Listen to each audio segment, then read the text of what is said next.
Grandma, there's something you should know. What is it, sweetie? Grandma, you have to look at this now. Don't let anyone else see it. What is it, child?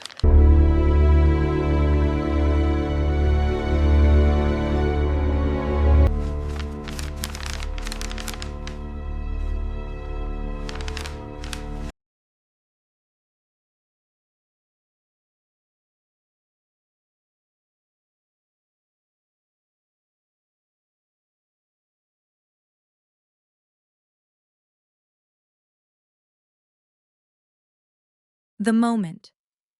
My 10-year-old grandson slipped a thick envelope into my trembling hands. I thought he was hiding a birthday card. Instead, he leaned close enough that only I could hear him whisper, "Grandma, don't let Dad see the envelope." Before I could ask what he meant, I looked up and saw my son Christopher scanning the room with growing panic as though something precious had just vanished. Without thinking, I slid the envelope inside my coat. I had no idea that one frightened whisper from a little boy was about to unravel everything I believed about my own family. If you've ever discovered that the people you trusted most were hiding something from you, I'd love to hear your story in the comments. And if you'd like to stay with me through every twist of this journey, please consider liking and subscribing. Before we begin, tell me where you're watching from and what time it is in your part of the world. Reading your messages always reminds me that none of us walks through life's hardest moments alone.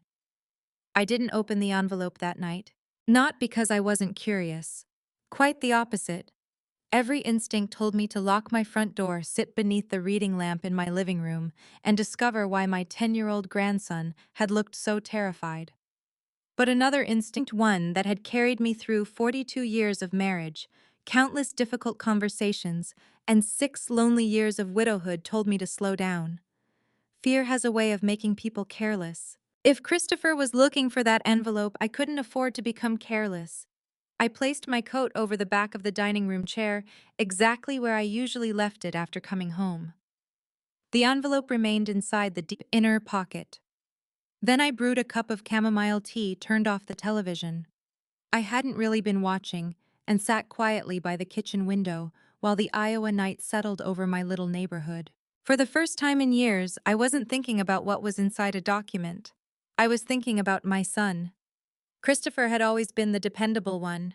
Even as a little boy, he organized his baseball cards alphabetically, while his younger sister Olivia left dolls scattered across the living room floor. He balanced his allowance in a tiny notebook before he was 12. His father used to joke that Christopher would someday tell the IRS they had calculated their own taxes incorrectly. When he became a certified financial planner, none of us were surprised. His clients adored him. His coworkers respected him. Friends constantly told me how fortunate I was to have such a successful son. For many years, I believed exactly the same thing. After my husband William passed away 6 years earlier, Christopher stepped forward before I had even figured out how to breathe without hearing my husband's footsteps in the hallway. "Mom," he had said gently, while helping me organize funeral paperwork. "Dad always handled the finances. Let me take care of everything until you're ready." I remember looking at him through swollen eyes and feeling overwhelming gratitude. There are moments when grief makes every ordinary task feel impossible. Writing a check, calling the insurance company, renewing property taxes, reading investment statements. Everything reminded me that William was gone. Christopher seemed determined to spare me that pain. At least that was what I believed. He organized every folder in my filing cabinet. He labeled binders. He created spreadsheets. He explained insurance renewals. He paid bills online because I still preferred writing paper checks. Whenever I apologized for relying on him so much, he smiled. "That's what family is for." I repeated those words to everyone. My son takes wonderful care of me. And for years, I truly believed it. Only now, sitting alone in my quiet kitchen with an unopened envelope hidden inside my coat, memories began returning differently. Tiny moments, conversations that hadn't seemed important before. One afternoon about 3 years earlier, I had asked Christopher where the annual investment reports were because I wanted to understand how my retirement savings were doing. He had laughed. "You'd hate reading all that financial jargon, Mom. I'll summarize everything. I accepted that answer. Another time I mentioned wanting to visit the county office because I couldn't remember whether our property taxes had increased. Christopher insisted there was no reason. I already checked. Everything's perfect. Again, I trusted him. There had been dozens of little moments like that. Individually, they meant nothing. Together, they suddenly formed a pattern I had never noticed. I walked into the hallway and looked at the framed family photographs hanging on the wall. There was one from Yellowstone when Olivia was 15 and Christopher was 19. One from Christmas after William retired. Another from Ben's first birthday. Every photograph showed smiling faces. None of them hinted that secrets might have been growing quietly underneath. The following morning, I drove to the grocery store. Normally, I enjoyed wandering through the produce section, chatting with neighbors, comparing apples that all looked exactly alike. That morning, I found myself watching people instead, wondering how many families looked perfectly happy while carrying invisible burdens. When I returned home, my cell phone rang. Christopher. I stared at his name for several seconds before answering. Hi, sweetheart. Morning, Mom. His voice sounded perfectly normal. Too normal. Did you get home all right after the party? I did. I'm glad. A pause. Then another. Christopher almost never hesitated during conversations. Finally, he spoke again. Did Ben accidentally give you anything yesterday? My fingers tightened around the phone. There it was. He wasn't asking about my drive. I wasn't asking whether I'd enjoyed the birthday cake. He wasn't checking how I felt. He was fishing. What do you mean? I asked as casually as I could. Oh, he chuckled lightly. You know how kids are. I really don't. I thought maybe he grabbed some old papers while playing in the garage. I forced myself to smile even though he couldn't see me. No, honey. I guess I worried for nothing. So it seems. Another uncomfortable silence followed. Christopher ended the call much sooner than usual. As soon as I hung up, I realized my heart was racing. Why would a successful 44-year-old financial planner care so much about a few old papers, unless they weren't just old papers? That afternoon, Olivia called from Minneapolis. She worked long shifts as a pediatric nurse, so we usually spoke every Sunday. This midweek call surprised me. I heard Ben had a wonderful birthday. He did. I wish I could have made it. We missed you. She laughed softly. How's Christopher? I hesitated. Busy. When isn't he? Her answer came naturally, without suspicion, without doubt. Olivia trusted her older brother completely, just as I always had. We chatted about ordinary things for another 20 minutes. Her garden, my book club, the unusually cool weather. Not once did I mention the envelope. Not because I didn't trust Olivia, because I wasn't ready to accuse anyone of anything, especially not my own son.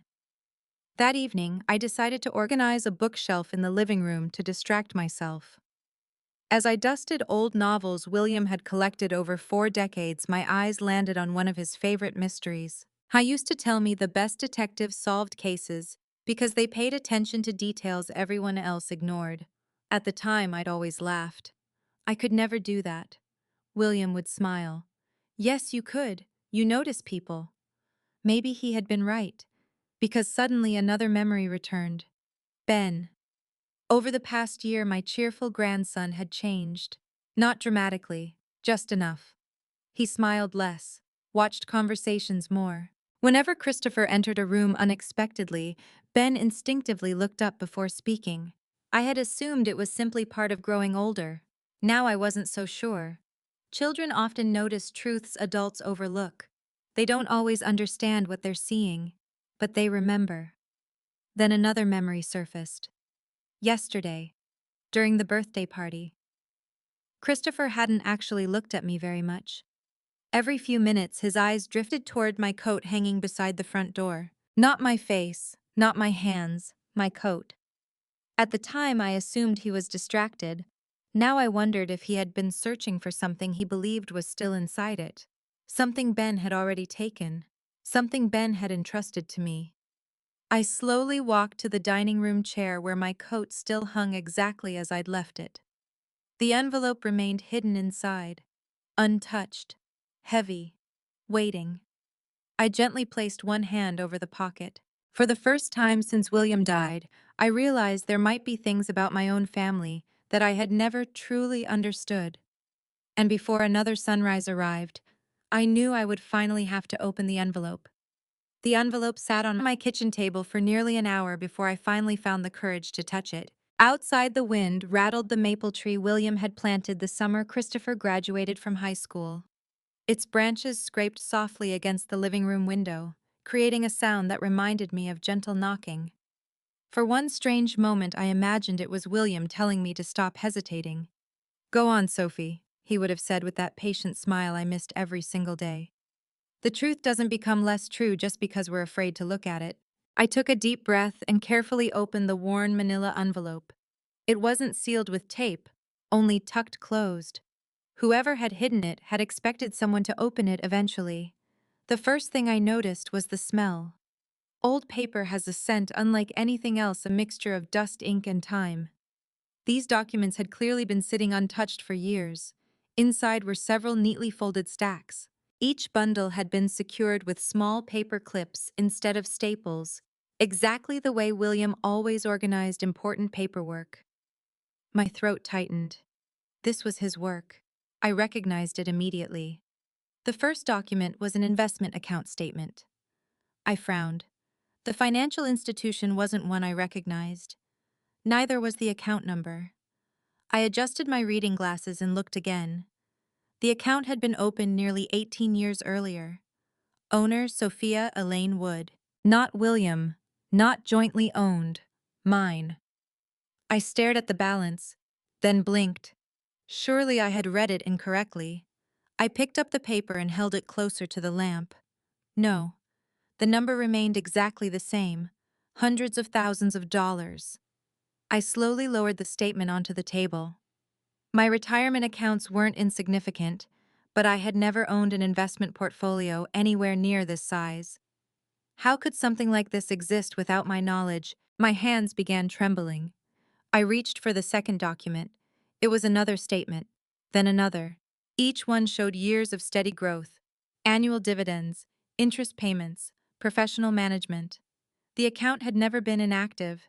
Someone had been monitoring it. Someone had been receiving these reports. Just not me. I swallowed hard. The next folder contained property tax records, County of Winneshiek, property identification number. My eyes moved down the page. Property description: residential lakefront cabin. I frowned again. William and I had owned only one home together, our house in Cedar Falls. We had talked for years about buying a small cabin after retirement. We even collected magazine pictures. But we never did. At least, I hadn't thought we had.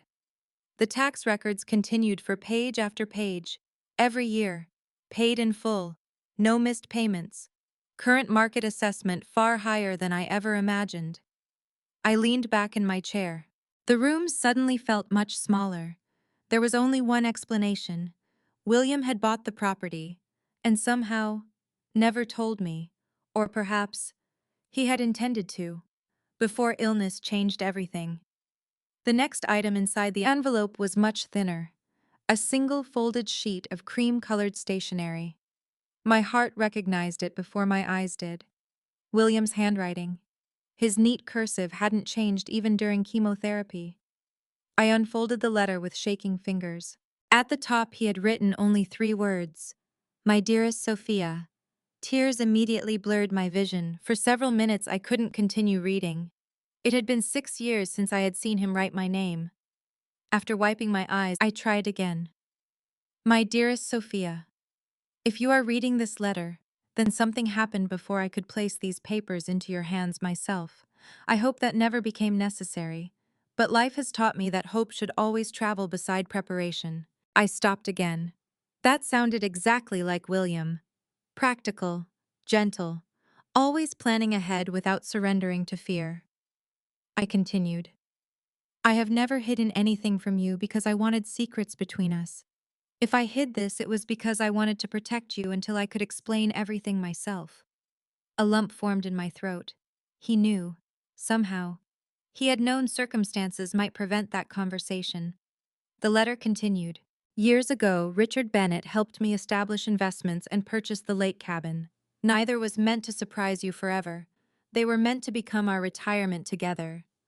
When my health began failing, I delayed telling you because I believed I still had time. My tears returned. William had always believed he would beat cancer, even during the hardest treatments, even when the doctors grew quieter, even when I secretly knew he was preparing me for goodbye. He had believed there would be another summer, another anniversary, another fishing trip, another Christmas. There hadn't been. I turned the page. If I could no longer explain everything myself, I became worried that these papers might disappear before reaching you. That is why I placed them where very few people would ever think to look. I immediately remembered Ben mentioning Grandpa's old wooden train set. William had hidden them there. The next paragraph caused my breathing to slow. There is something else you must know. In recent years, I became increasingly uncomfortable with how interested Christopher seemed in every financial detail. Perhaps I misunderstood. Perhaps I worried too much. I pray that is true. But until I knew for certain, I decided these documents should remain somewhere only you could eventually find them. I lowered the letter. Christopher William had actually written Christopher's name, not accusing him, not condemning him, simply expressing concern. William loved our son deeply. He never would have written those words lightly. I forced myself to continue. If Christopher has done nothing wrong, these papers will simply confirm what already belongs to you. If my concerns prove justified, trust Richard Bennett. He knows everything. Richard. I hadn't spoken to Richard Bennett in nearly 4 years. He and William had remained close since college. After William died, Richard moved into partial retirement and spent winters in Arizona. Suddenly, I understood why William had included his name. He wanted someone else to know the truth, someone independent, someone he trusted. Then came the final paragraph. Sophia, if Ben is the one who eventually places this envelope into your hands, then he remembered something I once told him while we played with our trains. Children sometimes protect truth better than adults, because they haven't yet learned to bargain with it. Trust your heart. Do not let guilt keep you from asking difficult questions. Most importantly, remember that loving someone does not require closing your eyes. The signature below looked slightly shakier than I remembered, but it was unmistakably William's. Forever yours, William. I covered my mouth. I wasn't crying only because I missed my husband. I was crying because he had reached across 6 years to warn me. Not with anger, not with certainty, only with enough concern that he had risked hiding part of our life together. I carefully returned the letter to the table. Then I reached for the remaining documents. Among them was one final folder. Inside were certified copies of a property deed. Owner Sophia Elaine Wood. Only my name appeared. No joint ownership, no trust, no transfer, nothing involving Christopher. Attached behind it was an appraisal completed less than 2 years before William's death. The lake cabin was now worth nearly 3 times what he had originally paid. Suddenly, another realization struck me. If Christopher had been managing my finances for 6 years, then he almost certainly knew this property existed, yet he had never once mentioned it. Never. Not when discussing taxes, not when organizing investments, not when helping me update my estate planning. Not once. I looked around my silent kitchen. Everything suddenly felt unfamiliar. The clock on the wall continued ticking. The refrigerator hummed quietly. Outside, a pickup truck rolled past the house. Ordinary sounds. An ordinary evening. Yet nothing in my life felt ordinary anymore. Christopher had called me that morning asking whether Ben had given me some old papers. Those papers weren't random documents. They represented hundreds of thousands of dollars, a valuable lakefront property, and a handwritten warning from my late husband. I slowly gathered everything back into the envelope. Not because I was finished reading, because I already knew one thing with absolute certainty. Before I confronted my son, before I spoke to Olivia, William's letter remained folded inside the envelope resting in the top drawer of my bedside table. Every time I closed my eyes, I saw his careful handwriting and the single sentence that refused to leave my mind.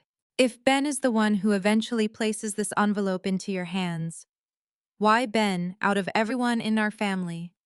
Why would William trust a little boy with something so important? The answer couldn't wait any longer. The next afternoon, I called Melissa. "Hi, Melissa," I said as naturally as I could. "Would it be all right if Ben came over after school? I promised I'd show him the birdhouse Grandpa and I built years ago." There was a brief pause. "I'm sure he'd love that," she replied warmly. "Christopher has a late client meeting anyway." That answer eased my nerves. I wasn't ready to have this conversation with Ben if Christopher was nearby. At 3:30, Ben climbed out of the school bus carrying a backpack that looked almost as large as he was. The moment he saw me waiting in my driveway, his face brightened. "Grandma." He ran toward me, throwing his arms around my waist. For a moment, everything felt wonderfully ordinary again. I hugged him tightly. "Ready for hot chocolate?" "You already know the answer." I laughed. "I certainly do." Inside, I made his favorite hot chocolate with extra marshmallows while he sat at the kitchen island swinging his legs beneath the stool. He chatted about math class, baseball practice, and a science project involving butterflies. I listened carefully. Children deserve to enjoy being children. I hated that I was about to ask him questions no 10-year-old should have to answer. After nearly 20 minutes, I placed a plate of homemade oatmeal cookies between us. "Ben." He looked up. "Yes, Grandma. I want to ask you something." His smile faded almost immediately. He knew exactly what this was about. "The envelope." I nodded. He lowered his eyes to the cookie in his hands. "I knew you'd ask." "I'm not angry. I know. I just need you to tell me the truth." For several long seconds, he didn't speak. Finally, he whispered, "I was scared." "I know you were." "I still am." The words hit me harder than I expected. A child should never have to say something like that about his own home. I reached across the table and gently held his small hand. "You are safe here." He looked at me carefully, almost as if deciding whether to believe me. Then he took a deep breath. "It started a few weeks ago." "What started?" "Dad kept going into Grandpa's workshop." "Our old workshop?" He nodded. "The one behind your garage?" I frowned. Christopher hadn't entered that workshop in years. After William died, neither of us had the heart to clean it out. His tools still hung neatly on the walls. His fishing rods leaned in the corner. Even the old radio remained on the shelf exactly where he'd left it. "What was your dad doing there?" "He said he was looking for old receipts." Ben didn't sound convinced. I asked if I could help. "What did he say?" "He told me to stay out." Christopher had never spoken harshly to Ben before. Not that I had ever witnessed. "Did he seem upset?" Ben nodded. "He kept opening every drawer, and every cabinet." He paused before continuing. "He even moved Grandpa's workbench." I stared at him. William's workbench weighed hundreds of pounds. Christopher would never have moved it unless he believed something valuable was hidden there. What happened next? Ben took another sip of hot chocolate. "The next day, Dad went back. Again. He looked even longer." "Were you there?" "I was playing with Grandpa's train set." That caught my attention immediately. "The wooden train?" "Yes." William had handcrafted that train set over nearly 5 winters. It stretched across a large plywood table with tiny mountains, bridges, farms, and even a miniature train station. Ben adored it. Grandpa had never let anyone else rearrange the tracks. Only Ben. I remembered something Grandpa said. My heartbeat quickened. "What did Grandpa say?" Ben smiled sadly. "The last time we played trains together." His voice became quieter. "He told me every railroad needs a secret station." I frowned. "A secret station?" He laughed and said that someday I'd understand. Ben looked toward the hallway, almost expecting someone to appear. I thought he was joking. "What happened?" I started looking. Looking where, inside the mountains, the little tunnels. He shook his head. "No." "The station?" "No." "The train cars?" "No." He smiled faintly. I remembered Grandpa tapping one of the wooden houses. I felt goosebumps rise along my arms. William loved building hidden compartments into his woodworking projects. He once made me a jewelry box with 3 secret drawers. Of course, the train set. What did you find? Ben looked directly into my eyes. The roof came off.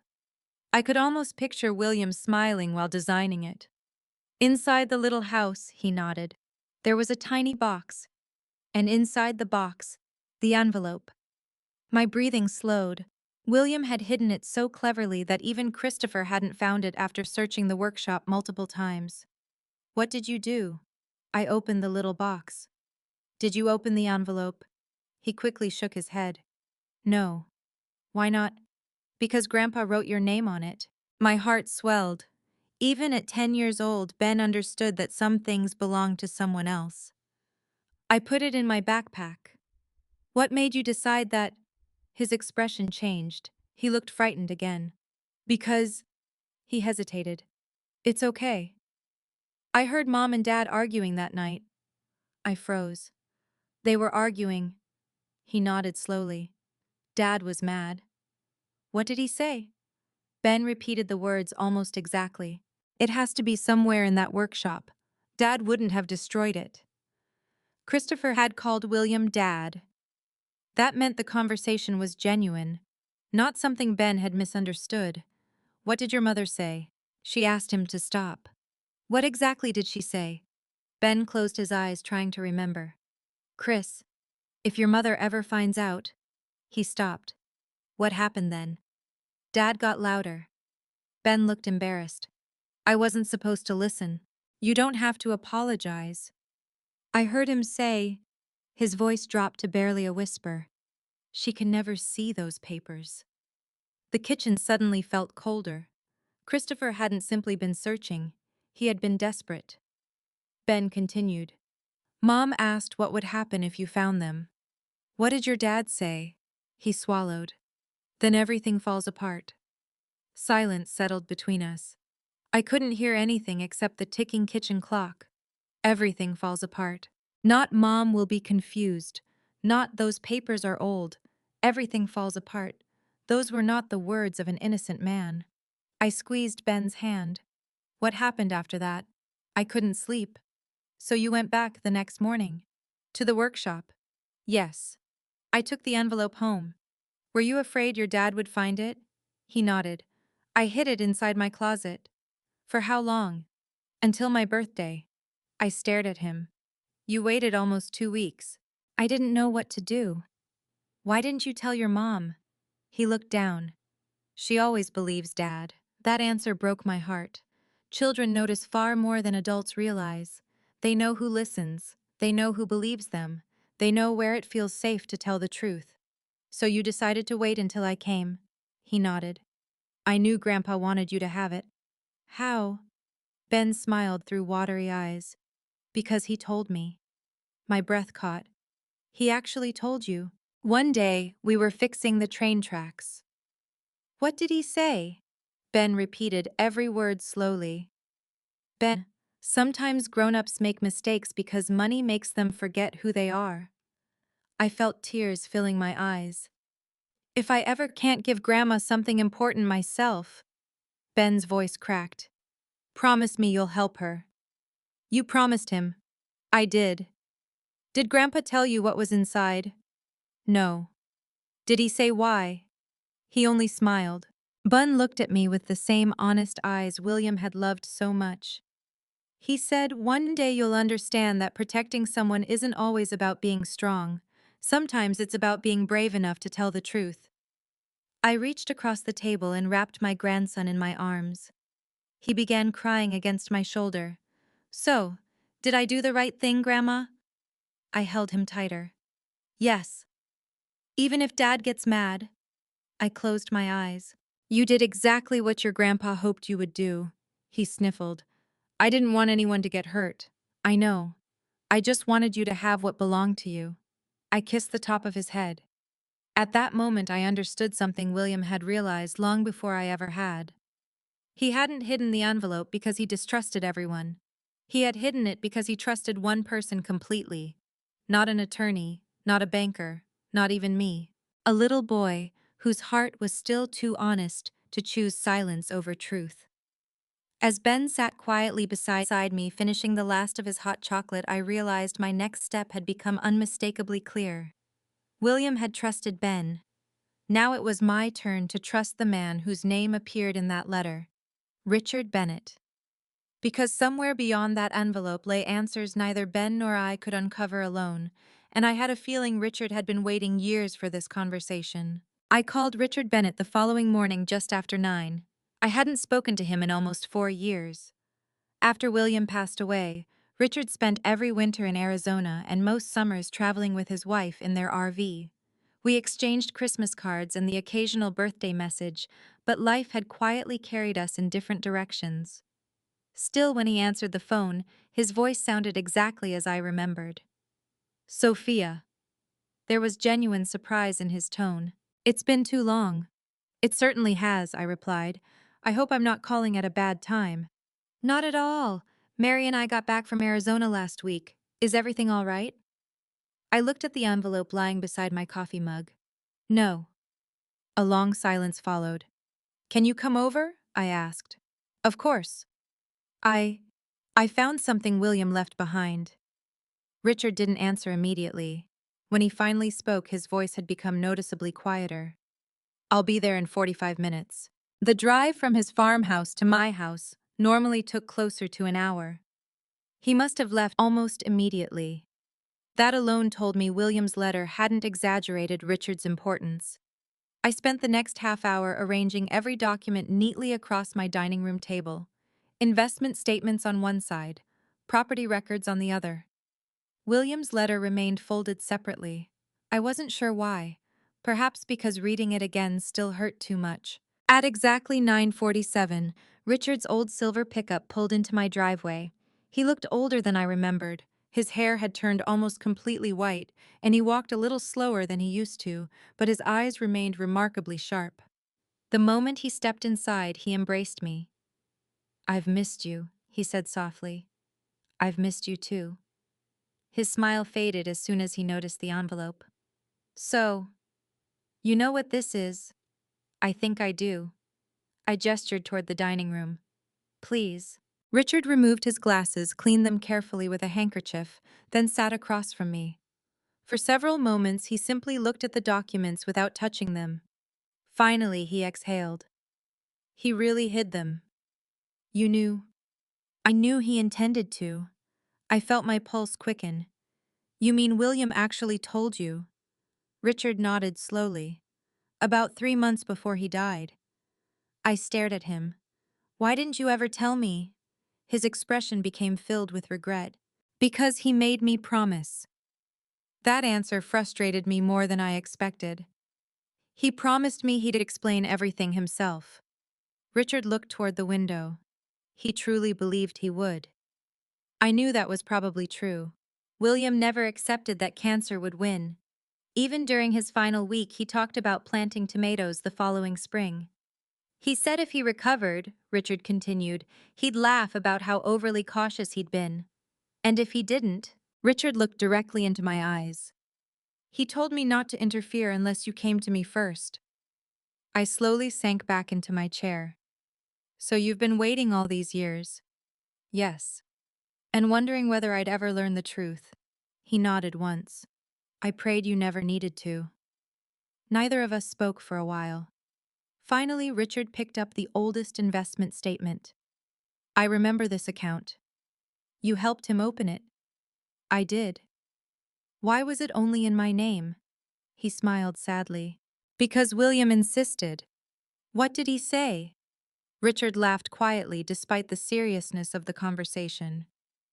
He told me Sophia always puts everyone else first. I need to make sure one thing in this world belongs only to her.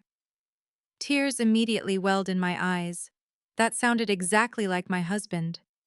He wanted this account to become your retirement surprise. I smiled through tears. We always talked about traveling. I know. He wanted to take me to Maine. Richard chuckled. And Alaska. And Vermont. and every lighthouse on the East Coast. He had quite the list. We both laughed for the first time since he'd arrived. For just a moment it felt as though William were sitting beside us. Then reality returned. Richard. My voice became quiet. Why didn't I ever receive these statements? He frowned. You should have. I didn't. Every annual report was mailed. Not to me. His expression changed instantly. What do you mean? I never saw a single one. Richard reached for another statement. No. He shook his head. That's impossible. Apparently not. He adjusted his glasses and carefully examined the mailing information printed along the bottom. Then he froze. What's wrong? This address. What about it? It changed. I leaned forward. What do you mean? When we opened the account, every statement went directly to your home. And now, Richard slowly turned the page toward me. The mailing address wasn't my house. It wasn't even a post office box. It was an office building in downtown Cedar Falls. I immediately recognized it. Christopher Financial Planning, my son's office. My heart stopped. Richard looked genuinely confused. I never approved this. Could someone else have? He frowned. Only the account owner. I certainly didn't. He rubbed his forehead. Then someone submitted paperwork. The room suddenly became very quiet. Richard opened another statement. Then another. Every single one had been mailed to Christopher's office. For years. I don't understand, Richard murmured. Neither do I. He looked at me carefully. Sophia, when did Christopher begin helping with your finances? After William died. Richard slowly closed the folder. That timing matters. Why? Because the address change happened approximately 6 months after William's funeral. Neither of us spoke. My son had redirected correspondence almost immediately after taking over my paperwork. Richard continued reviewing documents. The deeper he looked, the more unsettled he became. Finally, he reached for the property tax notices. His eyebrows lifted. He paid these. What? The taxes. Christopher. I believe so. How can you tell? Richard pointed toward several payment confirmations attached to the records. The payments were made electronically.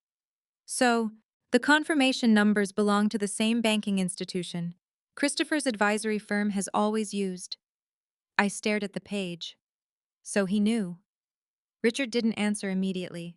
Finally, he nodded. Yes. He absolutely knew. The words struck me harder than I expected. Knowing about the cabin wasn't the problem. Christopher managed many of my financial matters. Of course, he would eventually discover it. The problem was something much simpler. He never told me, not once. Not in 6 years. Richard carefully unfolded the property deed. I prepared these closing documents myself. You were there. I sat beside William when he signed every page. He smiled faintly. You should have seen him. What do you mean? He wouldn't stop talking about teaching future grandchildren to fish from the dock. My eyes filled again. Ben would have loved that. He still can. I looked toward the deed. If it's really mine. Richard looked almost offended. Sophia, he tapped the paper gently. This property has always been yours. He paused before adding quietly, unless someone convinced you to sign it away. A chill ran through me. I've never signed anything. Are you certain? I would remember selling a lake cabin I never knew existed. He nodded slowly. I believe you. Richard leaned back in his chair and folded his arms. May I ask you something? Anything. When Christopher called after William's funeral. Yes. Did he ask you to sign many documents? I thought back carefully. Insurance forms, bank paperwork, retirement accounts, medical bills, tax filings. There had been dozens. He brought me stacks. Did you read every page? My silence answered for me. Grief had made me trust completely. I signed wherever my son pointed. Richard closed his eyes briefly. Oh, William. He wasn't speaking to me. He was speaking to the memory of his oldest friend. He knew this could happen. You really think so? I think William worried. Richard looked at me with unmistakable compassion. He hoped he was wrong. He reached across the table and gently placed one hand over mine. But he worried enough to leave you a map back to the truth. I looked again at the envelope. Just yesterday it had seemed like a mystery. Now it had become something else entirely. Evidence. Not enough to accuse anyone, not yet. But enough to ask questions no mother ever wants to ask her own son. Richard slowly gathered every document into neat piles before looking directly at me. Sophia. Yes. I think we're only seeing the beginning. What do you mean? If Christopher redirected the mail, he paused. Then we need to find out what else was redirected. Those words settled heavily over the room. Because for the first time since Ben slipped that envelope into my hands, I realized something terrifying. The hidden investment account and the lake cabin might not be the biggest secrets Christopher had been keeping from me. They might simply be the first ones we had found. Richard's words echoed in my mind long after he drove away. If Christopher redirected the mail, we need to find out what else was redirected. For years I had believed my greatest challenge after losing William was learning how to live alone. I had never imagined that my real challenge would be learning how much of my life had quietly slipped out of my own hands while I was grieving. That evening I stood in front of my bedroom mirror studying the woman looking back at me. My hair had become almost entirely silver. The lines around my eyes were deeper than they had been 6 years earlier. But something else had changed. The frightened widow, who had signed every paper Christopher placed before her, was gone. In her place stood a woman who had begun asking questions. And once questions begin, they are very difficult to silence. I decided not to call Christopher. Not yet. William's letter had taught me something important. Assumptions could destroy families just as surely as lies. If Christopher had an explanation, I wanted to hear it. But first I needed facts. The following morning I drove to the local post office. The familiar brick building hadn't changed in decades. Mrs. Caldwell, the postmaster, had known me since my children were in elementary school. When she saw me walk inside, she smiled warmly. Sophia, it's been a while. It has. What can I do for you today? I have a question about mail forwarding. Her smile became more professional. What kind of question? I'd like to know whether any forwarding requests are currently active for my address. She typed for a few moments, then frowned. There aren't any active requests now. My heart sank slightly. But, she continued, there was one several years ago. I tried to keep my voice steady. For my address, yes. Can you tell me where the mail was forwarded? She hesitated. I'm afraid I can't discuss detailed records without proper documentation. I understand. She looked at me sympathetically. If there's a legal issue involved, we can cooperate with the appropriate authorities or provide records if requested. I appreciate that. Even though I left without the answers I wanted, I had received something valuable. Confirmation. Richard had been right. A forwarding request had existed. Someone had redirected my mail. Outside, I sat in my car for several minutes before starting the engine. Christopher hadn't imagined everything. There had truly been an effort to keep information away from me. But how much information? That afternoon, my phone rang. Christopher. Again. I stared at his name before answering. Hi, Mom. Hello? I was thinking. His voice sounded unusually cheerful. Why don't I stop by tomorrow and help organize your office? My office. You've been talking about cleaning out old paperwork. Had I? I couldn't remember ever saying that. I've got some free time. That's thoughtful. We can shred anything you don't need. There it was. Shred. Not organize, not file. Shred. I glanced toward the envelope locked inside my desk drawer. I appreciate the offer. So, tomorrow. I'm afraid tomorrow won't work. A brief silence. Oh, I already have plans. What kind of plans? The question came too quickly. I smiled to myself. Since when had my son needed to know every detail of my schedule? I'm having lunch with an old friend. Who? Richard Bennett. Silence. Not 1 second, not two. Long enough that I pulled the phone away from my ear to make sure the call hadn't disconnected. Finally, Christopher spoke. I didn't know Richard was back in town. He returned recently. Interesting. His voice had changed, only slightly, but enough. I haven't seen him in years. I'm looking forward to catching up. I suppose. Another pause. Well, maybe another day then. I'm sure. He ended the call. For several moments, I simply stared at my phone. Christopher had never reacted that way when I mentioned Richard before. In fact, during William's lifetime, they had gotten along wonderfully. Why would Richard's name suddenly make him uncomfortable? I wrote the conversation down in a notebook.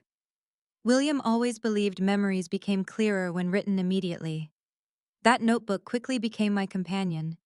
Every strange conversation, every unusual glance, every question Christopher asked. I recorded all of it, not because I wanted to build a case against my son, because I no longer trusted my own memory to separate ordinary moments from meaningful ones. 3 days later, another opportunity presented itself. Melissa called unexpectedly. Hi, Sophia. Hello, dear. I was wondering, she sounded nervous. Would you mind watching Ben Saturday afternoon? Of course not. Christopher has meetings. On a Saturday.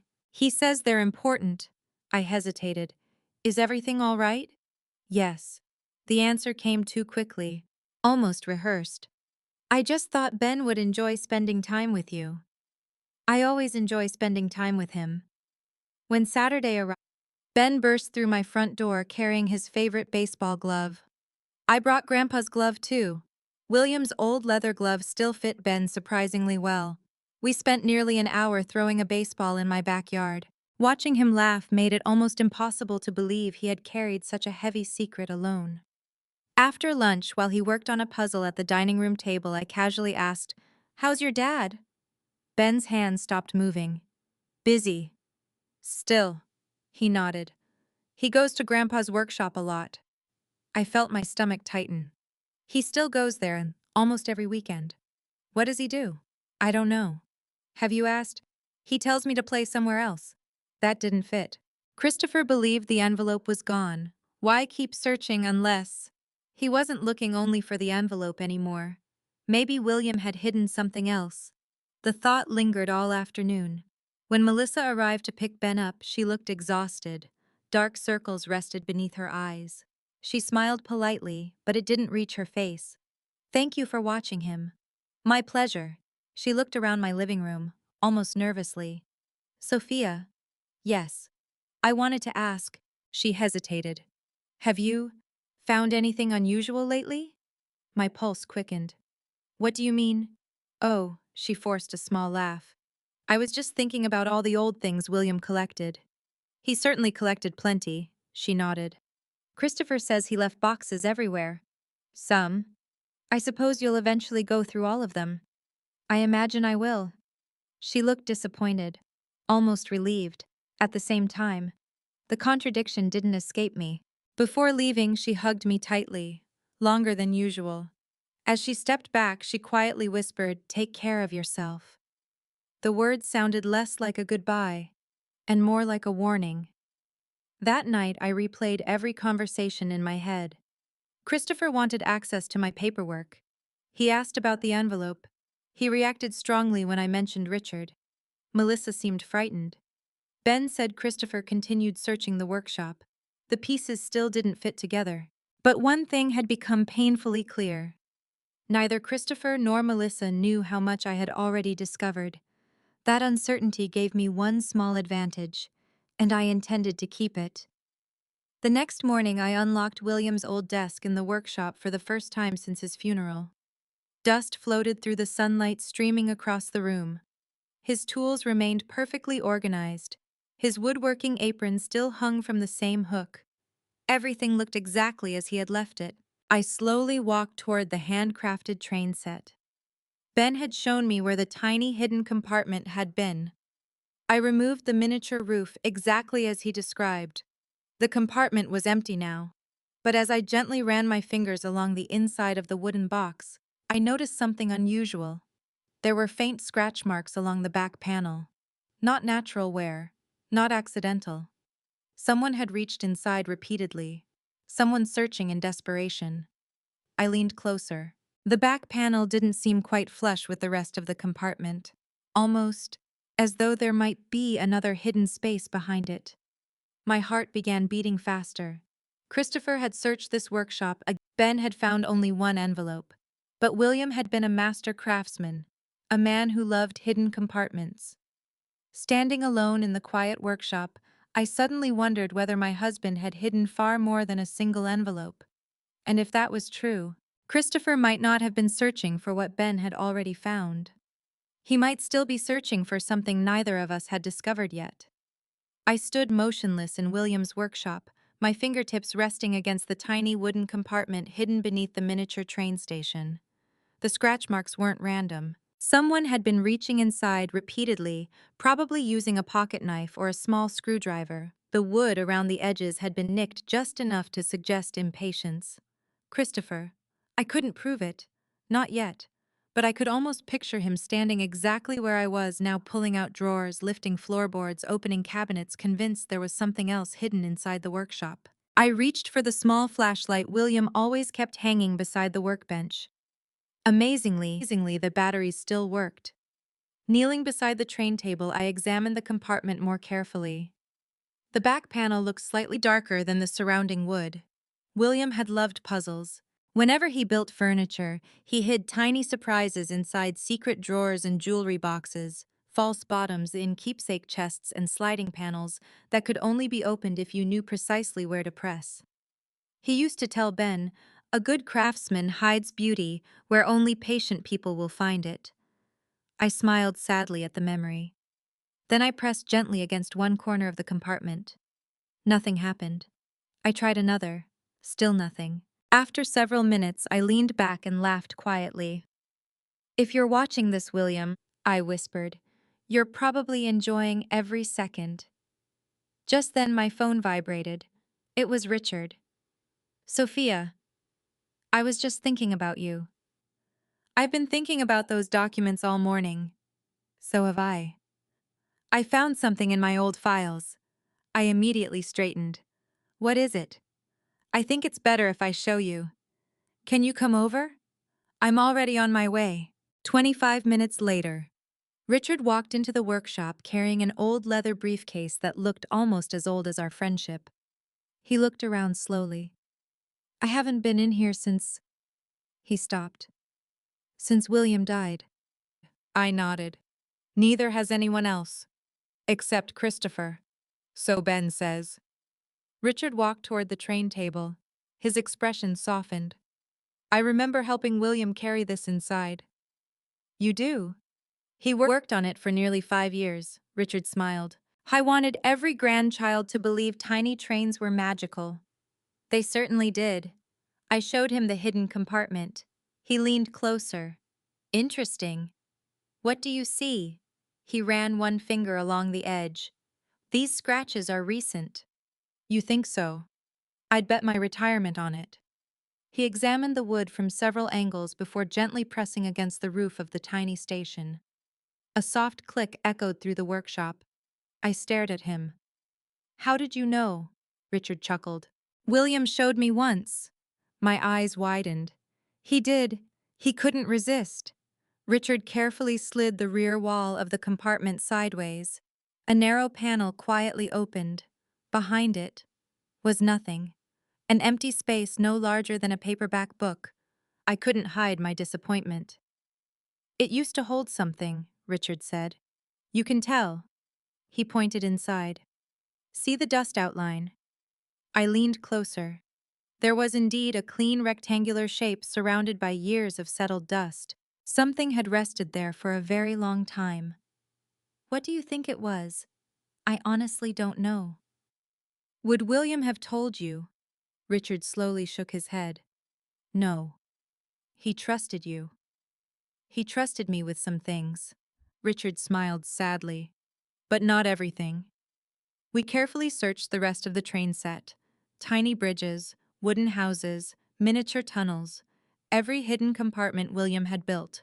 Most were empty. A few contained old toy train tickets Ben used during imaginary adventures with Grandpa. Nothing else appeared significant. Finally, Richard stood and stretched his back. If there was another item hidden here. You think Christopher found it? I don't know. The uncertainty frustrated both of us. Before leaving the workshop, Richard paused beside William's workbench.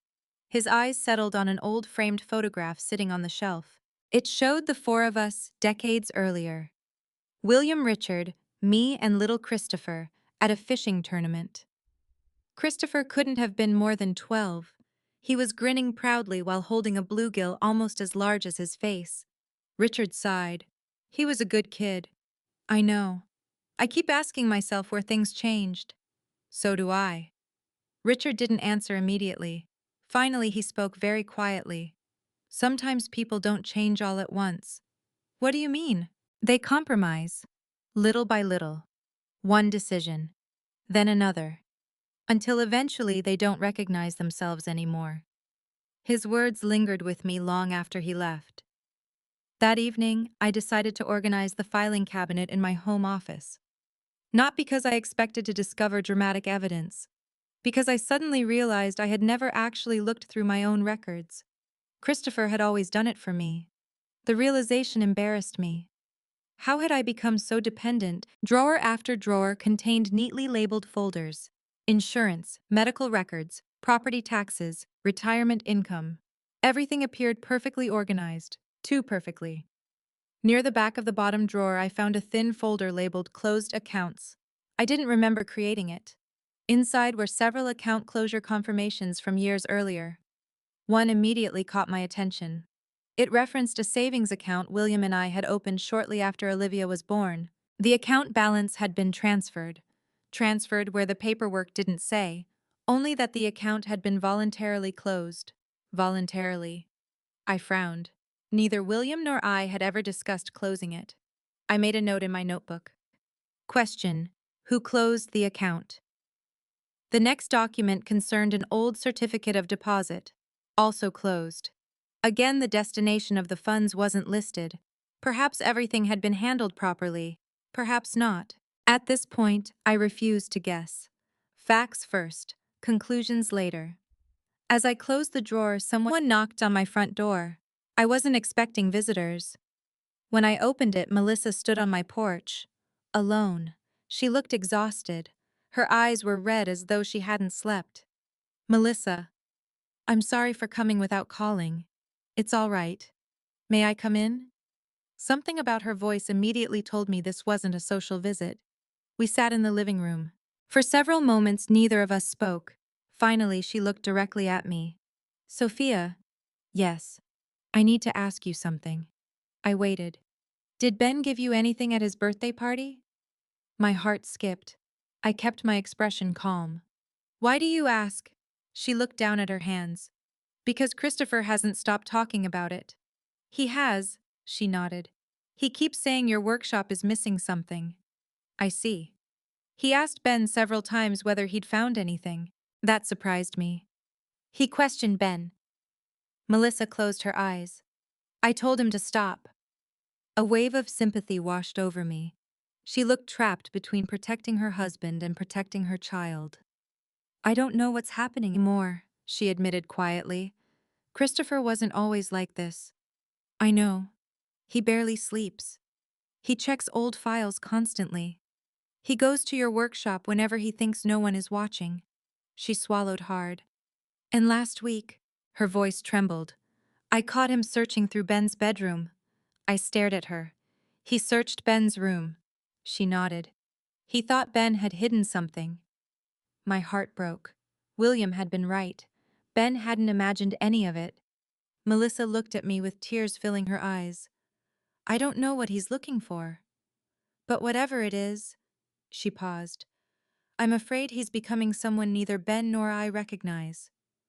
I wanted to tell her everything, about the envelope, about William's letter, about the investment account. But instinct stopped me. Not because I distrusted Melissa, because I still didn't know how much she truly knew. Instead, I gently reached across the coffee table and squeezed her hand. Melissa, yes. If you ever feel that Ben needs a safe place. I paused. My door will always be open.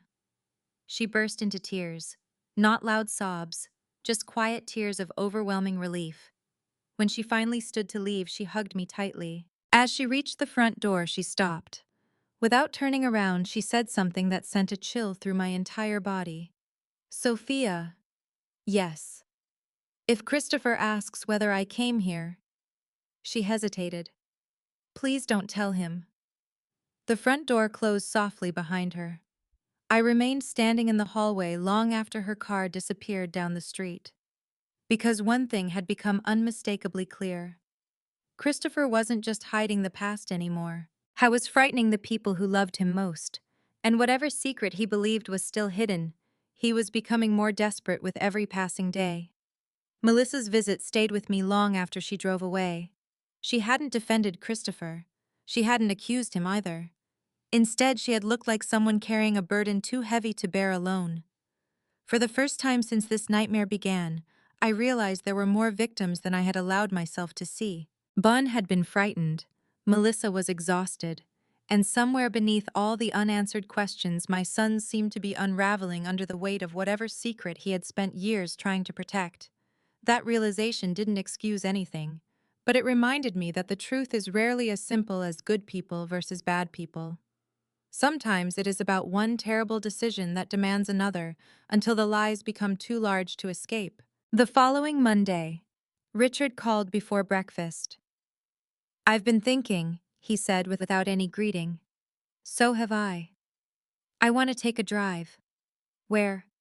The lake cabin. I looked toward William's letter lying inside my desk drawer. I was hoping you'd say that. I already called the county assessor's office. My heart skipped. You did? They confirmed something interesting. What? The property taxes are current. I knew that. Yes. But here's what surprised me. He paused for emphasis. The county still has you listed as the owner of record. I frowned. Wouldn't that be normal? It depends. On what? On whether someone tried to transfer ownership. A cold feeling settled over me. You think Christopher tried? I don't know. But if he had succeeded, my name wouldn't still be there. Exactly. 2 hours later, we were driving north through rolling Iowa farmland. The sky was clear and rows of corn stretched toward the horizon like green waves. William had loved this drive.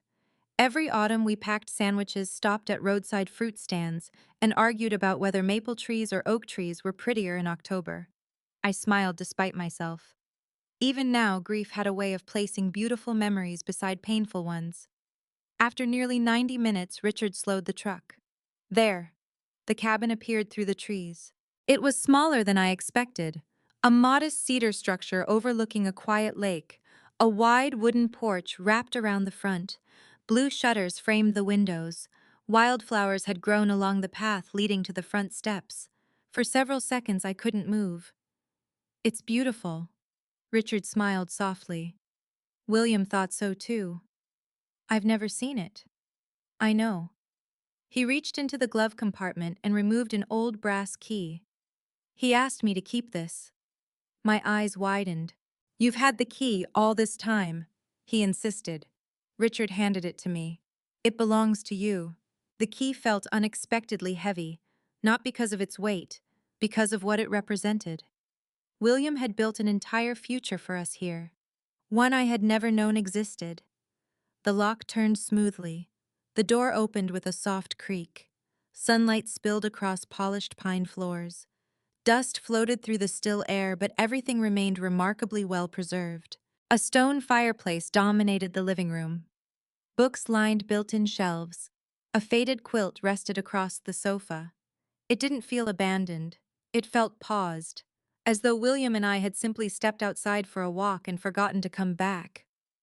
I slowly wandered through each room. The kitchen contained unopened dishes still wrapped in newspaper. The bedroom held a handcrafted oak bed William had built himself. On the nightstand sat an old framed photograph. I picked it up. It showed William and me standing beside this very cabin. I stared at it in disbelief. I don't remember this. Richard looked over my shoulder. That was the day you signed the closing papers. I never signed. The words stopped. Memory returned in fragments. William had driven me to Decorah one autumn afternoon. He'd told me we were meeting Richard to update estate paperwork. There had been dozens of pages. I remembered signing documents while laughing about how confusing legal paperwork always seemed. I had assumed they related to retirement planning. Richard watched understanding spread across my face. You remember? A little. William wanted the cabin to be a surprise. So he told me the papers were for something else. Richard nodded. He wanted your 50th wedding anniversary to be unforgettable. I closed my eyes. He never lived to see that anniversary. Quietly, I placed the photograph back on the nightstand. As we continued exploring, Richard opened a closet beneath the staircase. Inside stood several cardboard storage boxes. Most contained ordinary household supplies: blankets, fishing gear, old lanterns. Then Richard lifted one medium-sized box onto the floor. The lid carried William's handwriting. Personal. Richard looked at me. You should open it. Inside were family photo albums, Christmas ornaments, birthday cards, the kinds of keepsakes every family collects over decades. Near the bottom lay a leather journal. My breath caught. William rarely kept journals. I carefully opened the cover. The first pages described ordinary things: garden plans, fishing trips, books he wanted to read.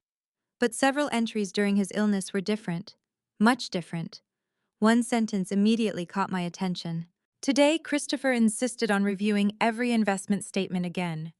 I know he believes he's helping, but something about his urgency troubles me. I looked at Richard. He wrote about it. Richard nodded grimly. Keep reading. Another entry. Perhaps I am imagining things. Grief comes early when illness arrives.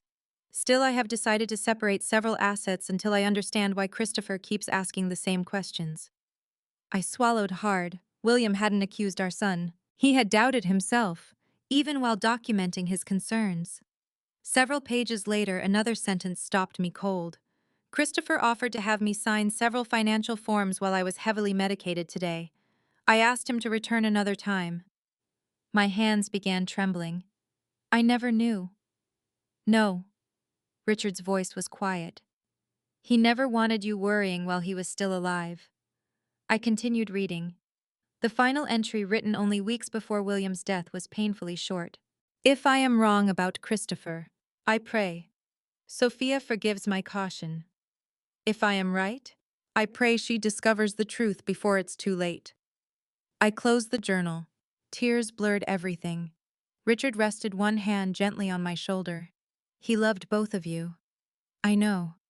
He desperately wanted to believe he was mistaken. I know. We stood in silence for several minutes. Finally, I walked onto the back porch overlooking the lake. The water shimmered beneath the afternoon sun. A small wooden dock stretched into the still water. I imagined William teaching Ben to fish there. I imagined family cookouts, summer evenings, future memories that never happened. Instead, this place had become something else: evidence, hope, and perhaps the only place where William's voice still felt close enough to hear. As Richard joined me on the porch, his phone rang. He glanced at the screen. His expression changed immediately.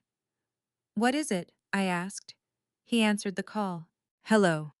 He listened for less than 30 seconds before ending it. His face had turned pale. Richard. That was an old friend at the county recorder's office. What happened? He looked directly at me. Sophia. Yes. He remembered something. What? About 18 months ago. He hesitated. Christopher came to the courthouse asking detailed questions about transferring ownership of this cabin. I stared at him. Did he succeed? Richard slowly shook his head. No. Why not? Because the clerk refused to process anything without you present. The wind rustled through the trees around us. For a long moment, neither of us spoke. Then Richard added one final sentence. And according to my friend, he looked toward the cabin behind us. Christopher wasn't alone that day. I stared at Richard, convinced I had misheard him. Christopher wasn't alone. He slowly shook his head. No. Who was with him? My friend couldn't remember the woman's name. A dozen possibilities raced through my mind. Melissa, a real estate agent, an attorney, someone from Christopher's office. Richard continued. He remembered that Christopher introduced her as someone helping him organize family property. My friend assumed everything was legitimate because Christopher spoke so confidently. I turned toward the lake, trying to steady my breathing. If they couldn't transfer ownership, they left disappointed. Richard paused before adding, but the visit stayed in my friend's memory because Christopher seemed unusually frustrated when they explained you had to be present in person. For the first time since opening the envelope, I realized something important. Christopher hadn't succeeded. Whatever he had planned, the county had unknowingly protected me simply by following procedure. That single fact gave me more comfort than I had expected. Still, questions remained. Too many. We locked the cabin before leaving. As I slipped the brass key into my purse, I silently promised William that I would return, not as someone discovering the place for the first time, but as its rightful owner. The drive home was unusually quiet. Richard finally broke the silence. Sophia. Yes. Yes. I think it's time we look beyond the cabin. What do you mean? If Christopher redirected investment statements, tried asking about the cabin, and searched William's workshop, he glanced at me. Then there may be a broader pattern. I nodded slowly. I've been thinking the same thing. We need documentation, not suspicions. Evidence. His words reminded me of something William often said during disagreements. Facts calm emotions. I smiled faintly. He would have liked hearing you say that. Richard smiled back. I learned it from him. The following morning, I unlocked every filing cabinet in my home office. This time, I wasn't looking for hidden accounts. I was looking for history. Using William's journal as a guide, I created a timeline beginning with his cancer diagnosis. Doctor appointments, hospital stays, major financial decisions, Christopher's increasing involvement. Every important event went into a notebook. After nearly 3 hours, a pattern began emerging. During William's first year of treatment, Christopher had merely offered help.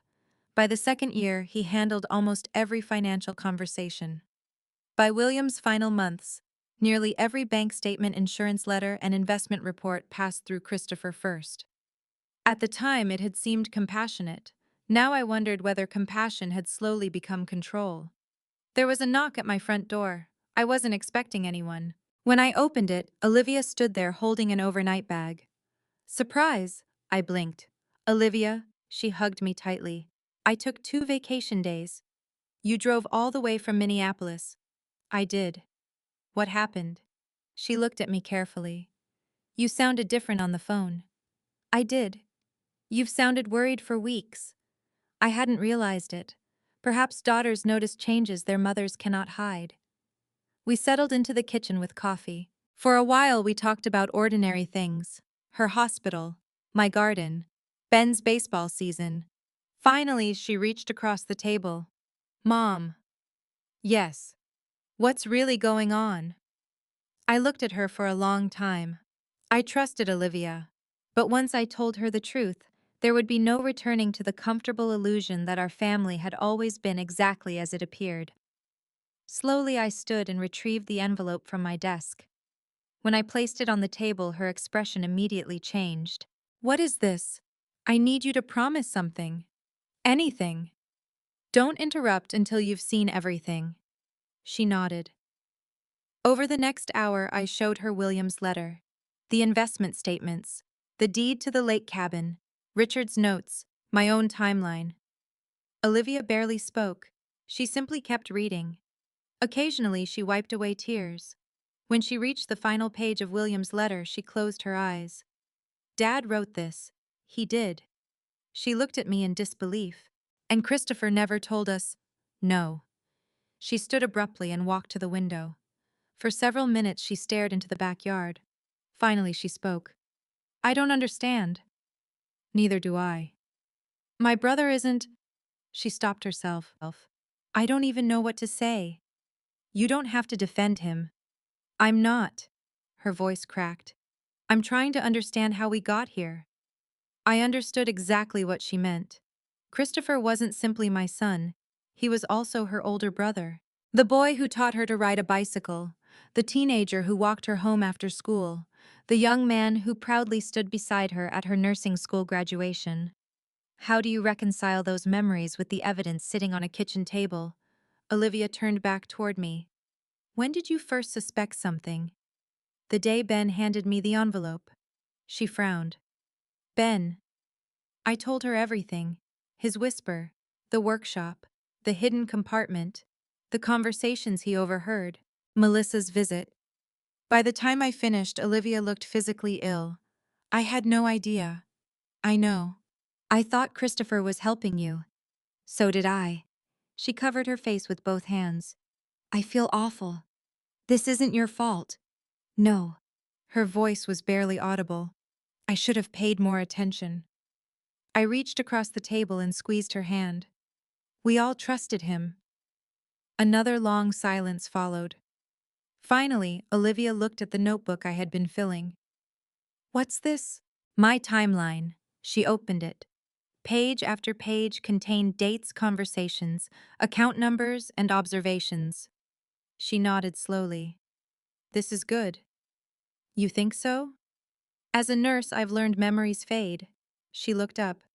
But written records don't. I smiled. Richard said something similar. She continued reading. Halfway through the notebook, she suddenly froze. What? She pointed toward one date. This weekend. What about it? You wrote that Melissa visited unexpectedly. Yes. And Christopher didn't know? Apparently not. Olivia leaned back in her chair. I think Melissa is afraid. I think so too. Of Christopher. I don't know.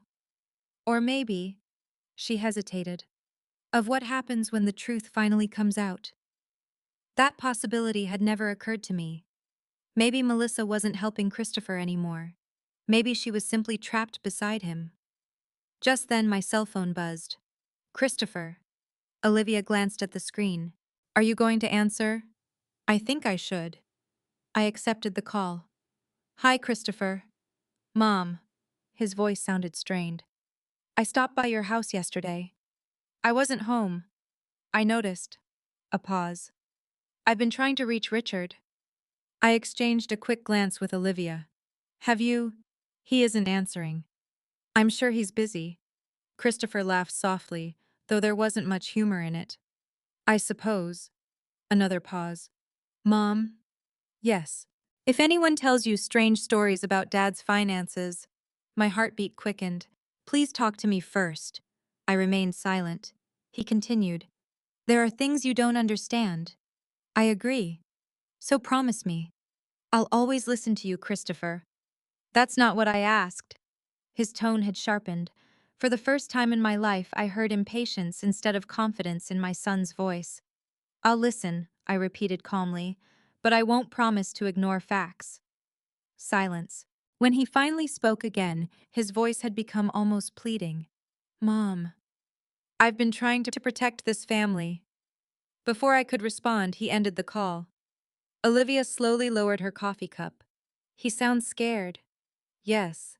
Not angry. No. She looked toward the envelope. He knows something is slipping away. I nodded. So do I. That evening, after Olivia had gone upstairs to unpack her overnight bag, I sat alone in William's old reading chair. Christopher's words echoed through my mind. I've been trying to protect this family. Protect it from what?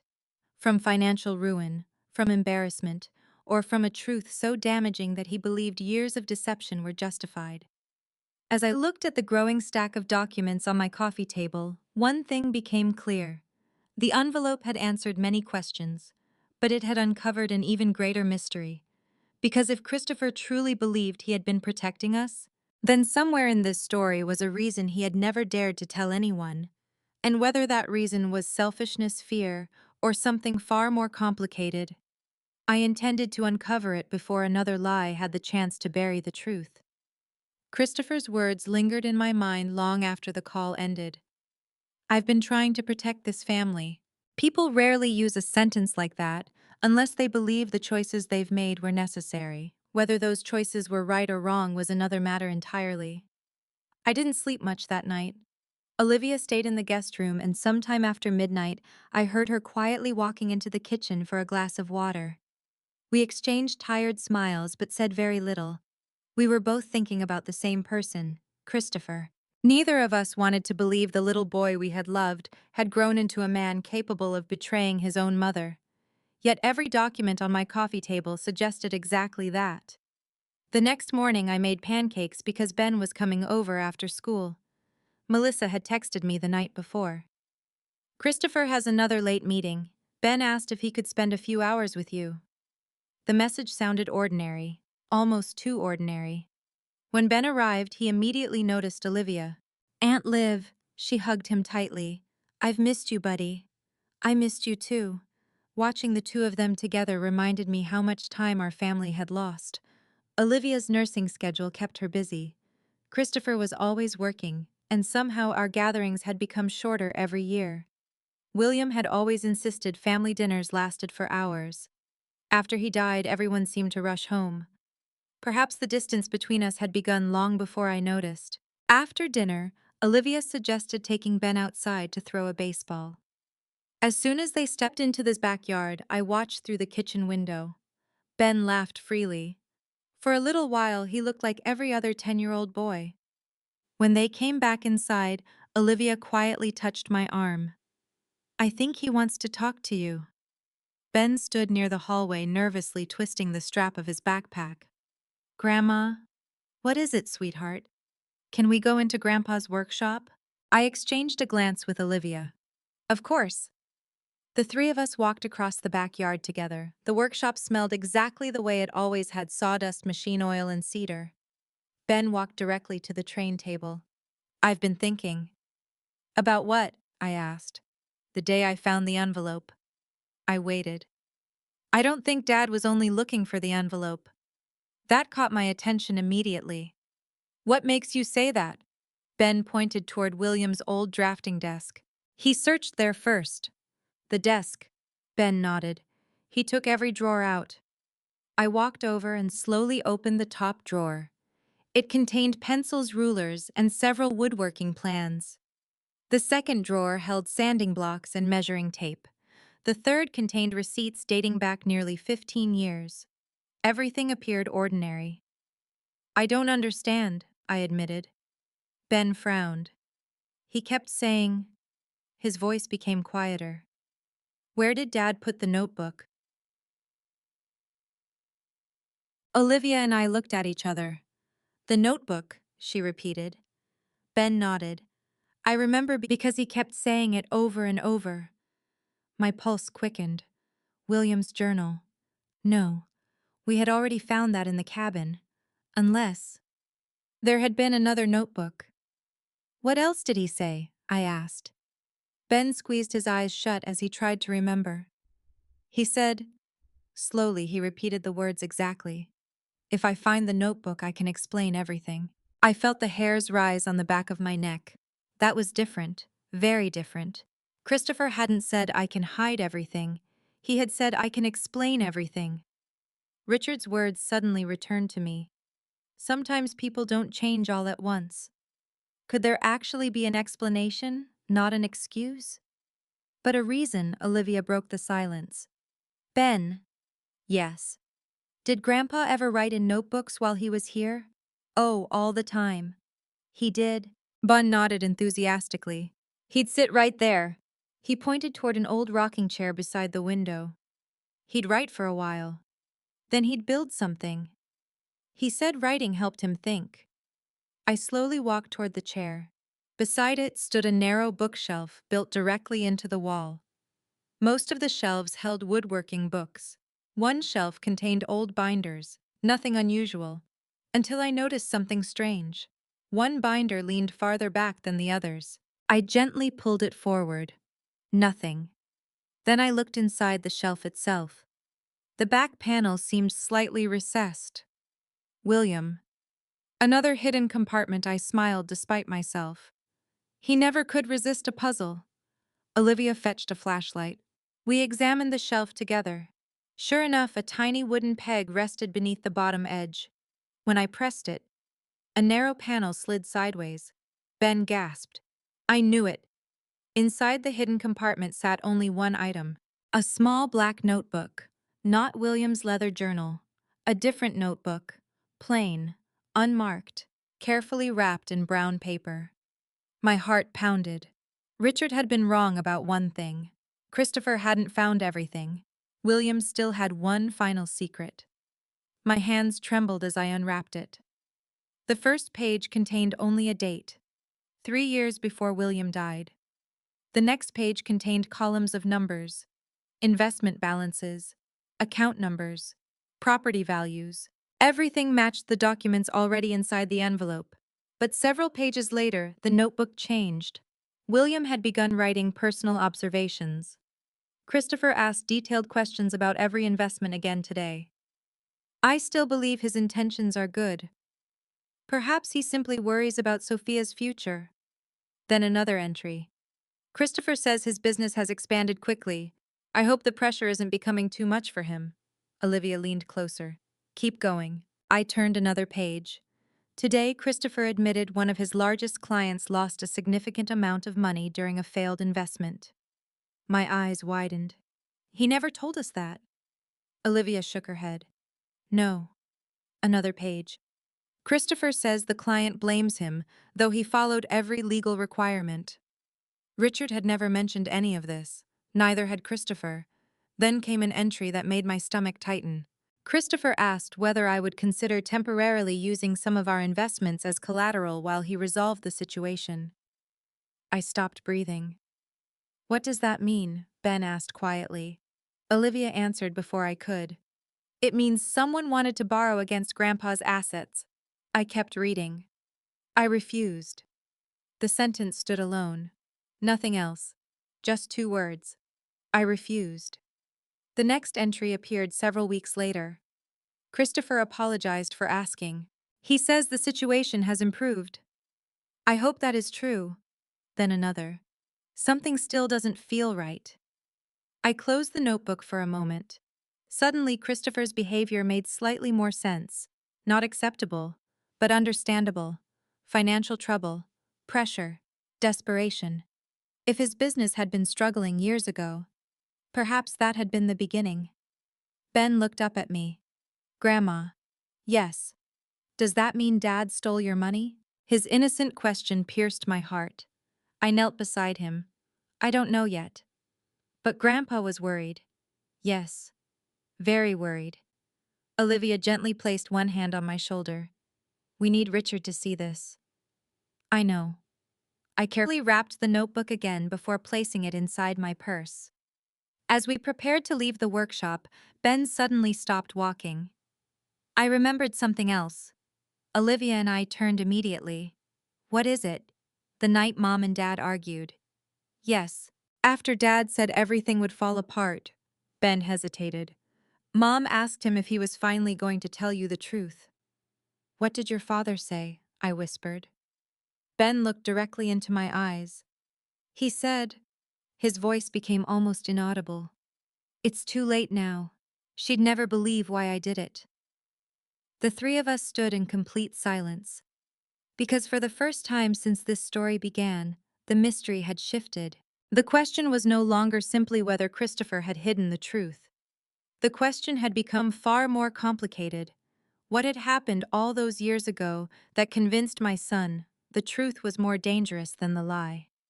As I locked the workshop behind us, I looked back one final time at William's workbench. For years, I had believed my husband left behind only memories. Instead, he had left behind a trail of documents, a trail of warnings, and now, a notebook that suggested this family's greatest tragedy might have begun, not with greed alone, but with one desperate decision that spiraled far beyond anyone's control. The workshop felt different after we found William's notebook. For weeks, I had been chasing scattered clues, an envelope, forgotten investment statements, whispered conversations, redirected mail, and a hidden cabin. Now, for the first time, I could see the outline of a much larger picture. Christopher hadn't become obsessed with the envelope because of a single piece of property, Something had happened years earlier, something serious enough that William had quietly begun separating assets, documenting conversations, and preparing for the possibility that I might one day need evidence instead of memories.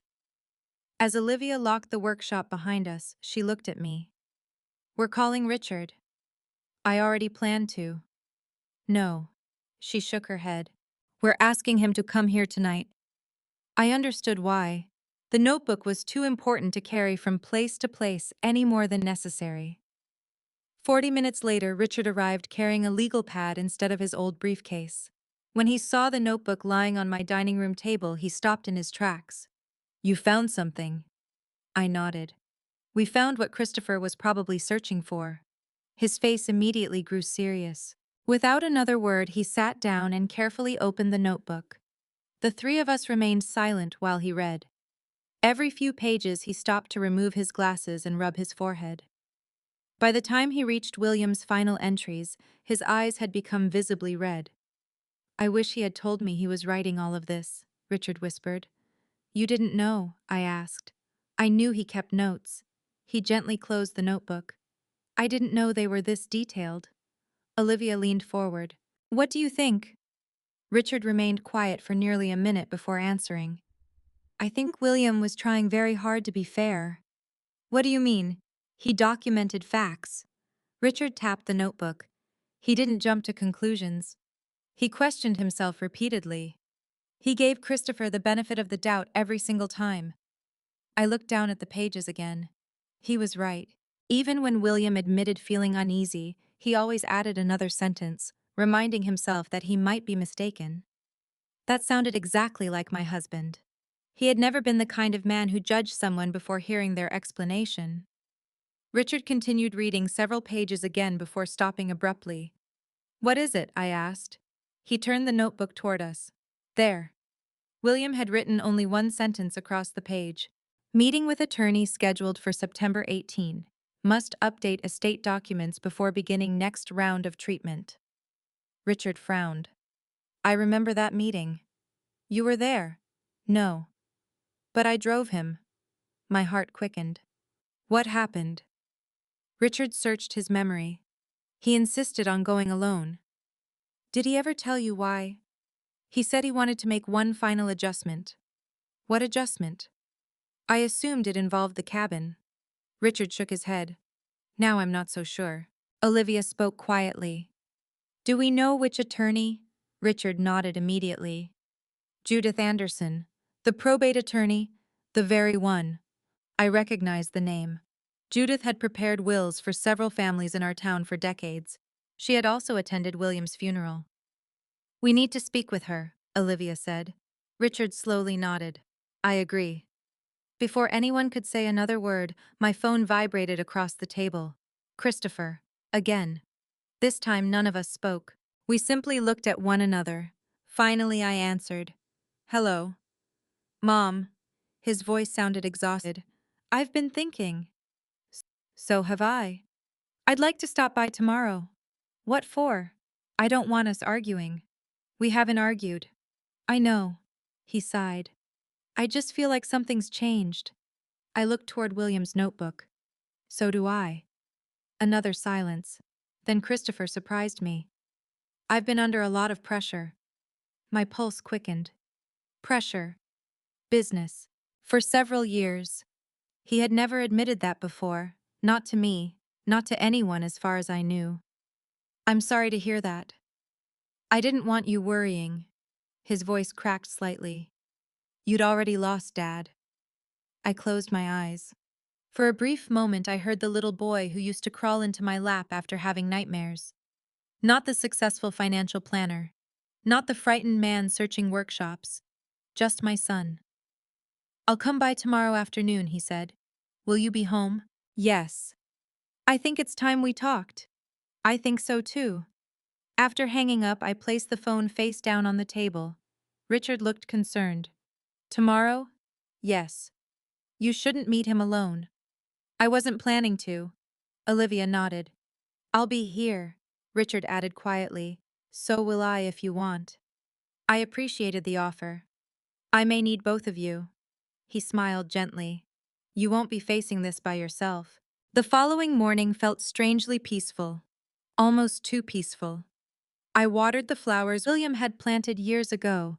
I folded laundry. I baked a peach pie using the recipe Ben loved. Ordinary chores somehow steadied my nerves. Around noon, Olivia joined me on the back porch. Are you afraid? I considered the question honestly. Yes. Of Christopher. I shook my head. I'm afraid of losing whatever remains of my family. She slipped her arm around my shoulders. You didn't cause this. I know. But families rarely break all at once. She didn't argue, because she knew it was true. Sometimes families fracture quietly. One avoided conversation, one broken promise, one hidden document. By the time anyone notices, the distance has already become enormous. Shortly after 1 o'clock, Richard arrived carrying several folders. I visited my office this morning. What did you find? He placed the folders on the kitchen table. Historical account summaries. My eyebrows lifted. I kept copies. He smiled faintly. I was an accountant. I never throw anything away. Inside were transaction histories dating back nearly 20 years. Everything appeared orderly. Every deposit matched William's notebook. Every investment purchase corresponded perfectly. Richard pointed toward the final pages. Look here. Several withdrawals appeared during William's illness. Not large, reasonable. Medical bills. Specialized treatment. Travel expenses. Nothing unusual. Then one entry caught my attention. Consulting fee. Amount $85,000. Recipient name had been blacked out on the summary. What is that? Richard frowned. I don't remember. It isn't medical. No. It isn't an investment. No. He flipped through several additional pages. I'll request the original records. How long? A few days. My heart sank. Christopher was coming today. We wouldn't have those answers yet. At exactly 3 o'clock, a black SUV slowly pulled into my driveway. Christopher stepped out alone. He looked tired, far more tired than I had ever seen him. Dark circles rested beneath his eyes. His shoulders seemed heavier. For a brief second, he simply stood beside his vehicle looking toward the house where he had grown up. Then he walked to the front door. I opened it before he knocked. Hi, Mom. Come in. His eyes immediately found Olivia, then Richard. He stopped walking. I wasn't expecting company. Richard remained seated. Neither were we. Christopher gave a tight smile. I suppose this is about Dad. No one answered. His eyes drifted across the dining room table. The envelope. William's notebook. Several investment statements. His expression changed instantly. Not surprise. Recognition. He knew exactly what he was looking at. Very slowly he whispered, You found the notebook. The room fell completely silent. Because in that single sentence, Christopher had confirmed something none of us had been able to prove. He had known William kept it. He had been searching for it. And whatever explanation he had carried for all these years. No one spoke for several seconds. Christopher stood just inside the doorway, his eyes fixed on the black notebook lying beside William's letter. It was as though the room had disappeared around him. He didn't notice Olivia standing with her arms folded. He didn't acknowledge Richard sitting quietly at the dining table. He only stared at the notebook. Very slowly he exhaled. So, he whispered, Dad really did hide it. I pulled out the chair across from me. Sit down. He hesitated. Please. After another long moment, he lowered himself into the chair. He looked exhausted. His suit jacket was wrinkled, his tie hung loosely around his neck, and there was a sadness in his face I had never seen before. Richard finally broke the silence. You knew William kept records. Christopher looked at him. I suspected. You searched for them. Christopher didn't deny it. Yes. Olivia let out a slow breath. So Ben wasn't imagining things. No. Christopher rubbed both hands across his face. He wasn't. The admission landed heavily in the room.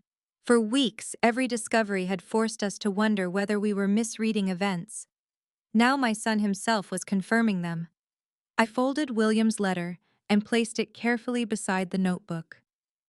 I've spent the last several weeks asking questions. Christopher nodded. I figured you would. I've spoken to Ben. His eyes closed briefly. I know. I've spoken to Melissa. This time his shoulders slumped. I know. I've spoken to Richard. I guessed. I've been to the cabin. That finally made him look up.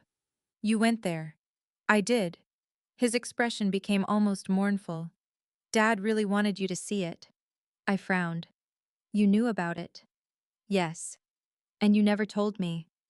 He lowered his eyes again. No. Richard leaned forward. Christopher, before this conversation goes any further, I want to ask you one direct question. Christopher nodded without looking up. Go ahead. Did you ever steal money from your mother's investment account? The room became completely silent. Christopher answered without hesitation. No. Richard studied him carefully. Did you ever withdraw money from that account? No. Did you ever become a joint owner? No. Did you ever transfer ownership of the lake cabin? No. Each answer came immediately, calmly, almost too calmly. Olivia looked confused. Then why hide everything?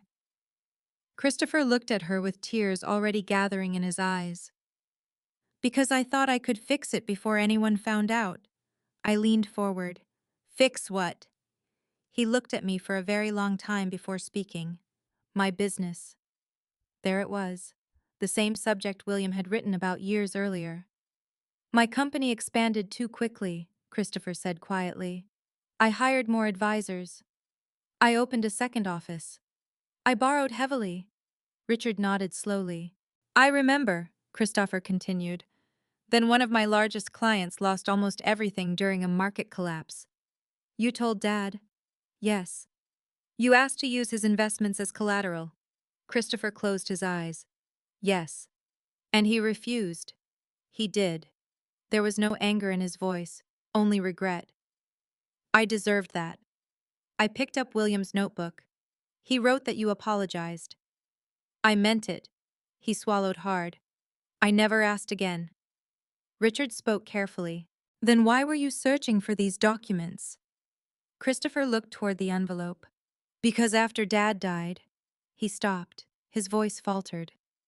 Everything got worse. He reached into his briefcase. I brought something. For the first time since arriving, he opened the worn leather case resting beside his chair. Instead of financial documents, he removed a thick stack of court papers. I stared at them. What are those lawsuits? Olivia blinked. Lawsuits? Christopher nodded.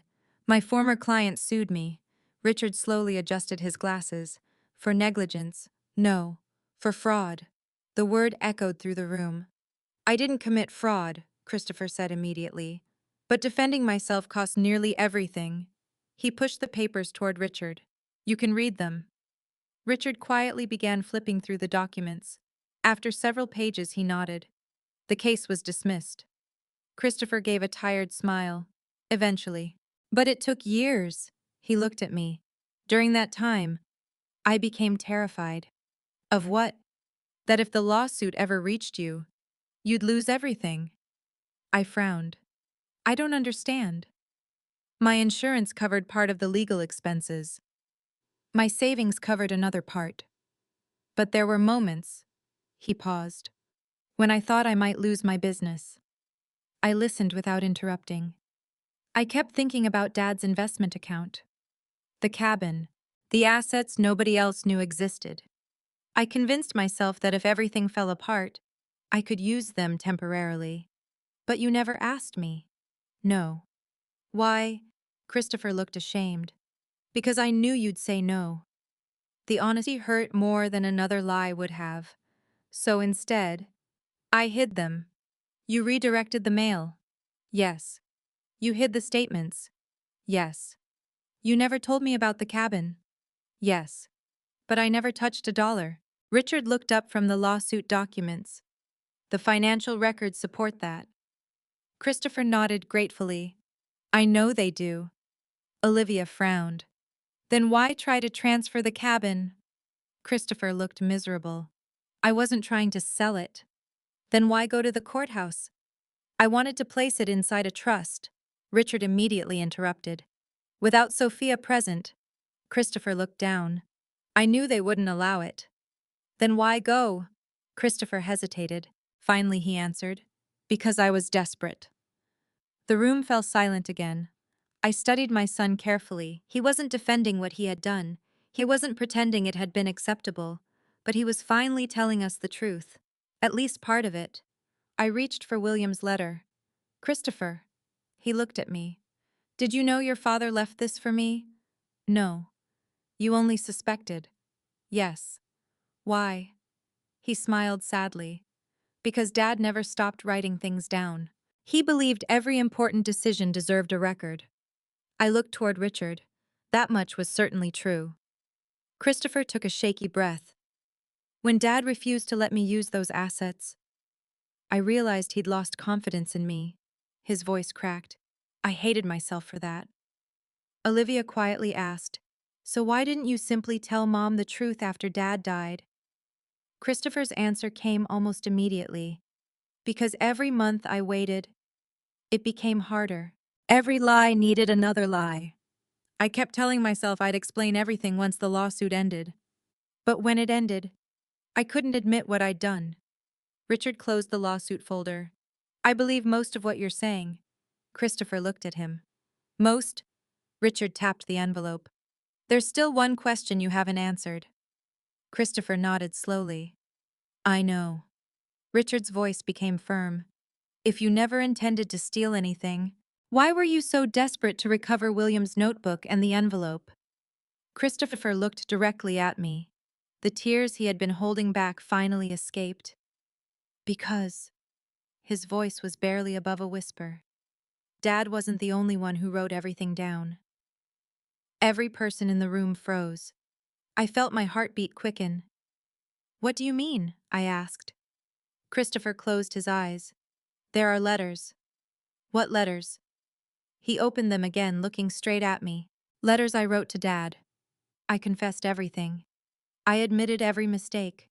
I admitted every lie. And before he died, he told me he would decide whether anyone ever needed to read them. Richard's expression changed instantly. You think William hid those letters too? Christopher nodded. Yes. And if you found them, he looked at me with complete heartbreak. You'd finally know the worst thing I've ever done. No one moved. Christopher's final sentence hung in the air like the echo of a church bell. There are letters I wrote to Dad. I stared at him, searching his face for some sign that he was exaggerating or trying to distract us. Instead, I saw something I hadn't seen in years. Shame. Not embarrassment, not fear of being caught. Shame. Richard was the first to speak. How many letters? Christopher swallowed hard. I don't remember exactly. 5. Maybe 6. They weren't meant for anyone else. Olivia folded her arms tightly across her chest. What did you confess? Christopher looked at her, then at me. Everything. The lawsuit. The pressure. The lies. The redirected mail. The fact that I hid the investment statements. He closed his eyes. I told Dad I was ashamed. A silence settled over the room. I wanted to be angry. Part of me was. Another part was simply exhausted. For weeks I had imagined elaborate schemes to steal my money. Now my son sat in front of me, admitting to years of deception, but insisting he had never crossed the final line. Richard broke the silence. You understand why we have difficulty believing you. I do. Christopher nodded. If I were sitting where you are, I wouldn't believe me either. He slowly reached into his briefcase once more. I brought something else. This time he removed a worn manila folder. I should have given this to you years ago. He slid it across the table toward me. Inside were copies of emails, not recent ones. Messages exchanged between Christopher and William during the final year of William's life. I began reading. The first email was short. Dad, I know you don't trust my judgment right now. I understand why. I'm asking only for advice, not money. Another. I met with the attorneys today. They think the lawsuit can be defended, but the legal fees are already overwhelming. Another. Please don't tell Mom. She already worries too much. My eyes blurred. Every message ended the same way. Love, Chris. Richard quietly read over my shoulder. They're genuine. How do you know? I recognize. He pointed to the next page. William's response was calm, measured, never harsh. Christopher, mistakes don't frighten me. Secrets do. You can recover from financial losses. You cannot recover trust once you choose dishonesty. My throat tightened. That was William. Firm, compassionate, never cruel. The next email was dated only 6 months before William died. Christopher had written, I redirected some financial correspondence so Mom wouldn't become frightened if anything happened publicly. I know I shouldn't have. I'll fix everything before she ever finds out. I slowly lowered the papers. You admitted it? Yes. To Dad? Immediately. Richard frowned. Did William ever reply? Christopher nodded. The next page. I turned it carefully. William's response was longer than the others. Christopher, I appreciate your honesty. Now I need your courage. Tomorrow morning you will restore every mailing address. You will tell your mother exactly what happened. You will accept whatever consequences follow. If you choose silence instead, your silence will become the beginning of a much larger lie. I closed my eyes. William had seen exactly where this path would lead. Christopher stared at the floor. I wanted to tell you. When? The next week. What stopped you? My attorneys. Richard looked up sharply. Your attorneys. They said admitting I'd redirected financial correspondence during active litigation could be misunderstood. So you listened to them. Christopher nodded miserably. I convinced myself I'd tell Mom after the lawsuit ended. But the lawsuit lasted years. Yes. And every year? My fear grew. Olivia finally spoke. You lied to all of us. I know. You let Mom believe Dad left her with nothing except the house. I know. You watched her worry about retirement. Christopher covered his face. I know. Tears slipped through his fingers. I know. For the first time since this conversation began, no one accused him of anything. His own guilt spoke louder than we ever could. Richard quietly gathered the emails. These explain your thinking. He looked directly at Christopher. They don't erase your choices.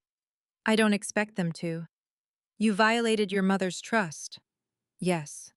You redirected private financial information. Yes. You concealed assets that legally belonged to her. Christopher nodded. Yes. Richard leaned back. But, he paused. I see no evidence here that you actually took ownership of those assets. Christopher looked at him with obvious relief. Because I didn't. Richard wasn't finished. That doesn't make what you did acceptable. I know. It only means your wrongdoing was concealment rather than theft. Christopher whispered, That's the truth.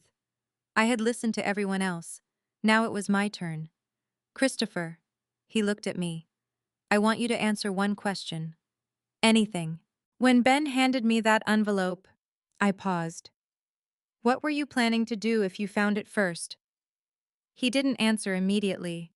Instead, he reached into his jacket pocket and removed a folded piece of paper. I wrote this 3 nights ago. What is it? I wasn't sure I'd have the courage to say everything. He handed it to me. It wasn't another confession. It was a resignation letter. Christopher had resigned from his financial advisory firm effective immediately. Attached was another document notifying every client that an independent review of all his files would be conducted. Olivia looked stunned. You quit? Christopher nodded. I can't ask people to trust me while hiding the truth from my own family. I looked back at him. You still haven't answered my question. He lowered his head. If I'd found the envelope. His voice cracked. I was finally going to bring it to you. Richard frowned. After searching for it all this time, Christopher nodded. Because I couldn't live like this anymore. He looked at me. Ben forced me to face what I'd become. I blinked. What do you mean? The day he looked at me during his birthday party. Christopher smiled sadly through tears. He was afraid of me. Silence. I've made mistakes before. I've lost money. I've lost clients. But seeing my own son afraid, he couldn't finish. For several moments, no one spoke. Then another voice came from the hallway. I wasn't afraid anymore. Every head turned. Ben stood quietly near the doorway. Melissa was beside him. Neither of us had heard them arrive. Melissa looked embarrassed. I'm sorry. The front door was unlocked. Ben walked slowly into the room. He looked directly at his father. I was afraid before. He paused. But I'm not now. Christopher's tears came freely. I'm sorry, buddy. Ben nodded. I know. Then he said something none of us expected. Grandpa told me brave people tell the truth even when they're scared. He looked at his father. I think you're finally being brave. No one in the room could hold back their tears. Richard quietly removed his glasses. Olivia covered her mouth. Melissa began crying softly. I simply looked at my grandson. The little boy who had whispered a warning into my ear had somehow become the wisest person in the room. As I reached across the table and placed my hand over Christopher's trembling hands, I realized something profound. The truth had finally come into the light. But forgiveness would require something much harder. It would require time, and it would require one final decision that only I could make. Ben's words settled over the room with a quiet power no adult could have matched. I think you're finally being brave. Christopher lowered his head and cried without trying to hide it. I had seen my son cry only twice before, once when he broke his arm at 8 years old and again at William's funeral. This was different. This wasn't grief. It was the collapse of years spent carrying a secret that had grown heavier every time he refused to tell the truth. Melissa crossed the room slowly and rested one hand on his shoulder. I've been praying you'd stop running, she whispered. Christopher looked at her through tear-filled eyes. I'm sorry. I know. No, he said, shaking his head. You know part of it. You don't know all of it. He turned toward me. Mom, there's one more thing. My heart tightened. After everything we had uncovered, I wasn't sure I could bear another revelation. He reached into his briefcase one final time. This time he removed a small envelope addressed in his own handwriting. Across the front were 4 simple words. For Mom if needed. I wrote this 6 months ago, he said quietly. I never mailed it. Why not? Because I kept convincing myself I'd tell you in person. He gave a bitter laugh. I never found the courage. I accepted the envelope but didn't open it immediately. Instead, I looked at my son. I'd rather hear you. He nodded slowly. When the lawsuit started, I honestly believed I could solve everything before anyone found out. I know. When I redirected the investment statements, I told myself it was temporary. I know. When Dad refused to let me use the investments as collateral, I felt angry. He looked toward William's photograph sitting on the bookshelf. I told myself he didn't trust me. Richard spoke gently. He trusted you enough to hope you would tell the truth. Christopher nodded. I understand that now. He paused before continuing. The worst part wasn't the redirected mail. It wasn't hiding the cabin. It wasn't even lying. His voice trembled. The worst part was watching you thank me. I frowned. What do you mean? Every birthday. Every Mother's Day. You kept telling people how grateful you were that I handled everything. He wiped away another tear. And every time you thanked me, I knew I deserved the opposite. The room became silent again. I realized something then. Christopher hadn't been living comfortably with his deception. He had been imprisoned by it. That didn't erase the pain he had caused, but it explained why he looked like a man who hadn't slept peacefully in years. Richard carefully closed the folders spread across the table. Sophia. Yes. The legal questions are actually fairly straightforward. Christopher looked up. They are? Richard nodded. I've reviewed the financial records. The investment account remains intact. The cabin remains in Sophia's name. The redirected mail should never have happened. But I have found no evidence that money was stolen. Christopher closed his eyes in relief. Richard wasn't finished. However, he looked directly at Christopher. You still violated your mother's trust. You concealed assets. You interfered with her financial correspondence. And you attempted to manage property without her informed consent. Christopher nodded after every sentence. Yes, I did. I accept that. Richard leaned back. Then there must be consequences. I took a deep breath. I agree. Christopher looked at me. What do you want me to do? For weeks I had imagined this moment. I had imagined shouting, demanding explanations, ordering him out of my life forever. Now that the moment had finally arrived, those fantasies disappeared, because revenge had never been what I truly wanted. I wanted my family back, but not at the cost of pretending nothing had happened. I folded my hands together. First, I looked directly into Christopher's eyes. You will never again manage a single dollar that belongs to me. He nodded immediately. I understand. Tomorrow morning we will visit every bank together. We'll update every mailing address, every account, every investment, everything. Yes. You will also notify every institution where you listed your office as my mailing address. I already started.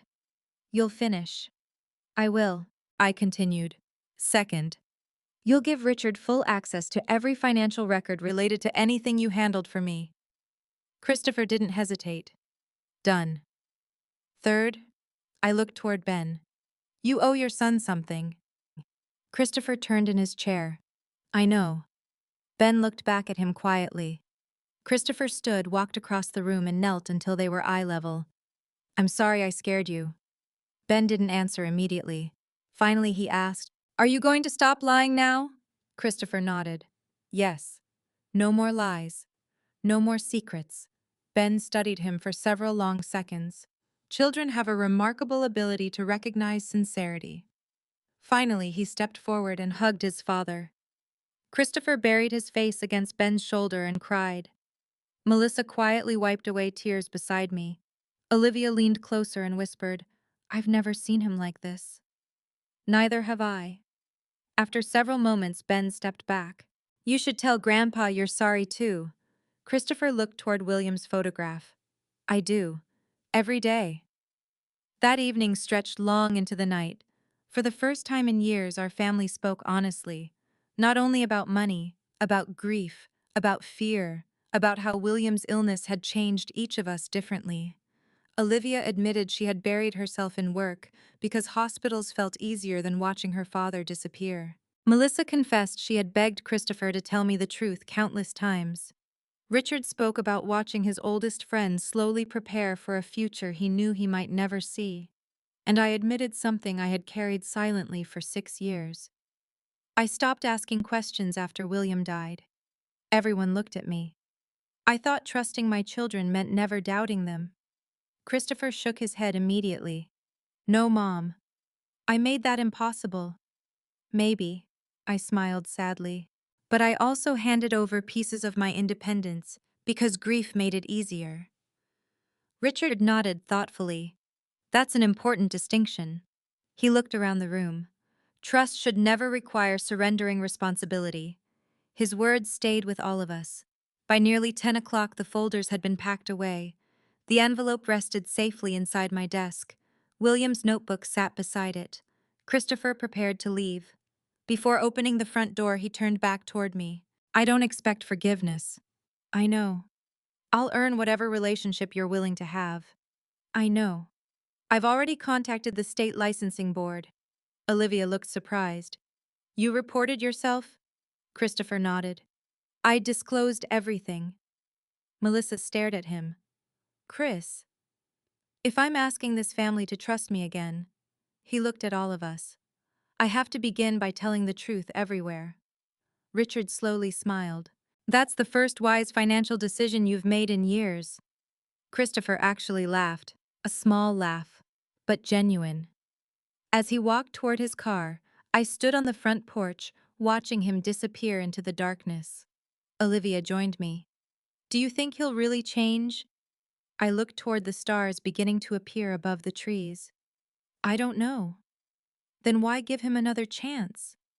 I thought about William, about Ben, about the envelope hidden inside my coat, about every choice that had led us here. Finally, I answered, because accountability changes people. But only if someone believes they're still capable of becoming better. Behind us, inside the quiet house, William's letter rested beside the envelope that had started everything.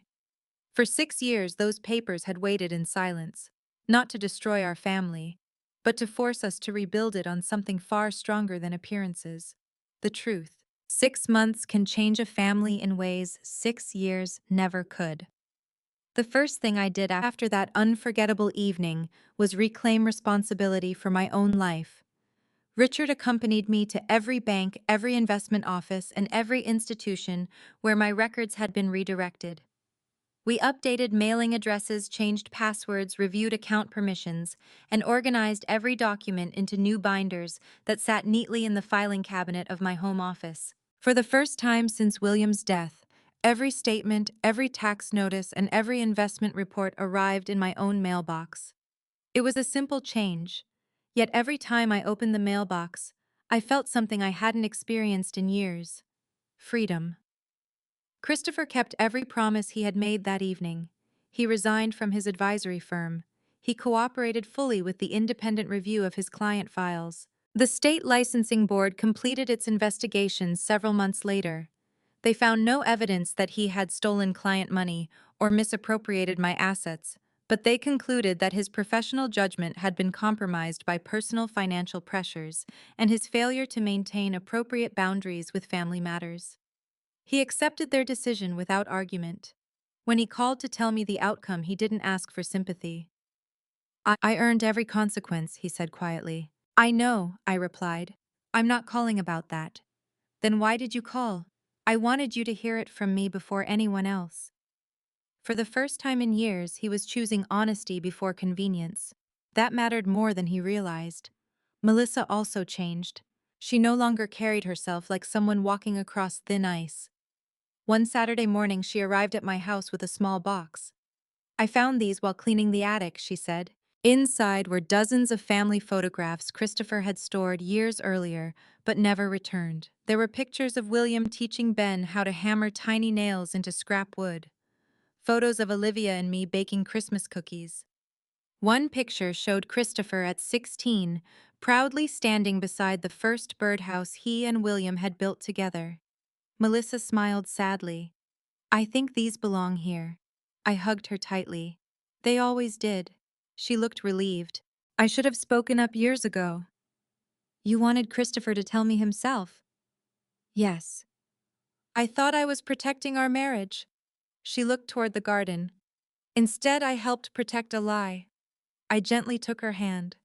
We all made choices we wish we could change. She nodded. But now we get to choose differently. Those words stayed with both of us. Ben remained the brightest light through everything. One afternoon, he came over carrying a small wooden box. I made this. He handed it to me proudly.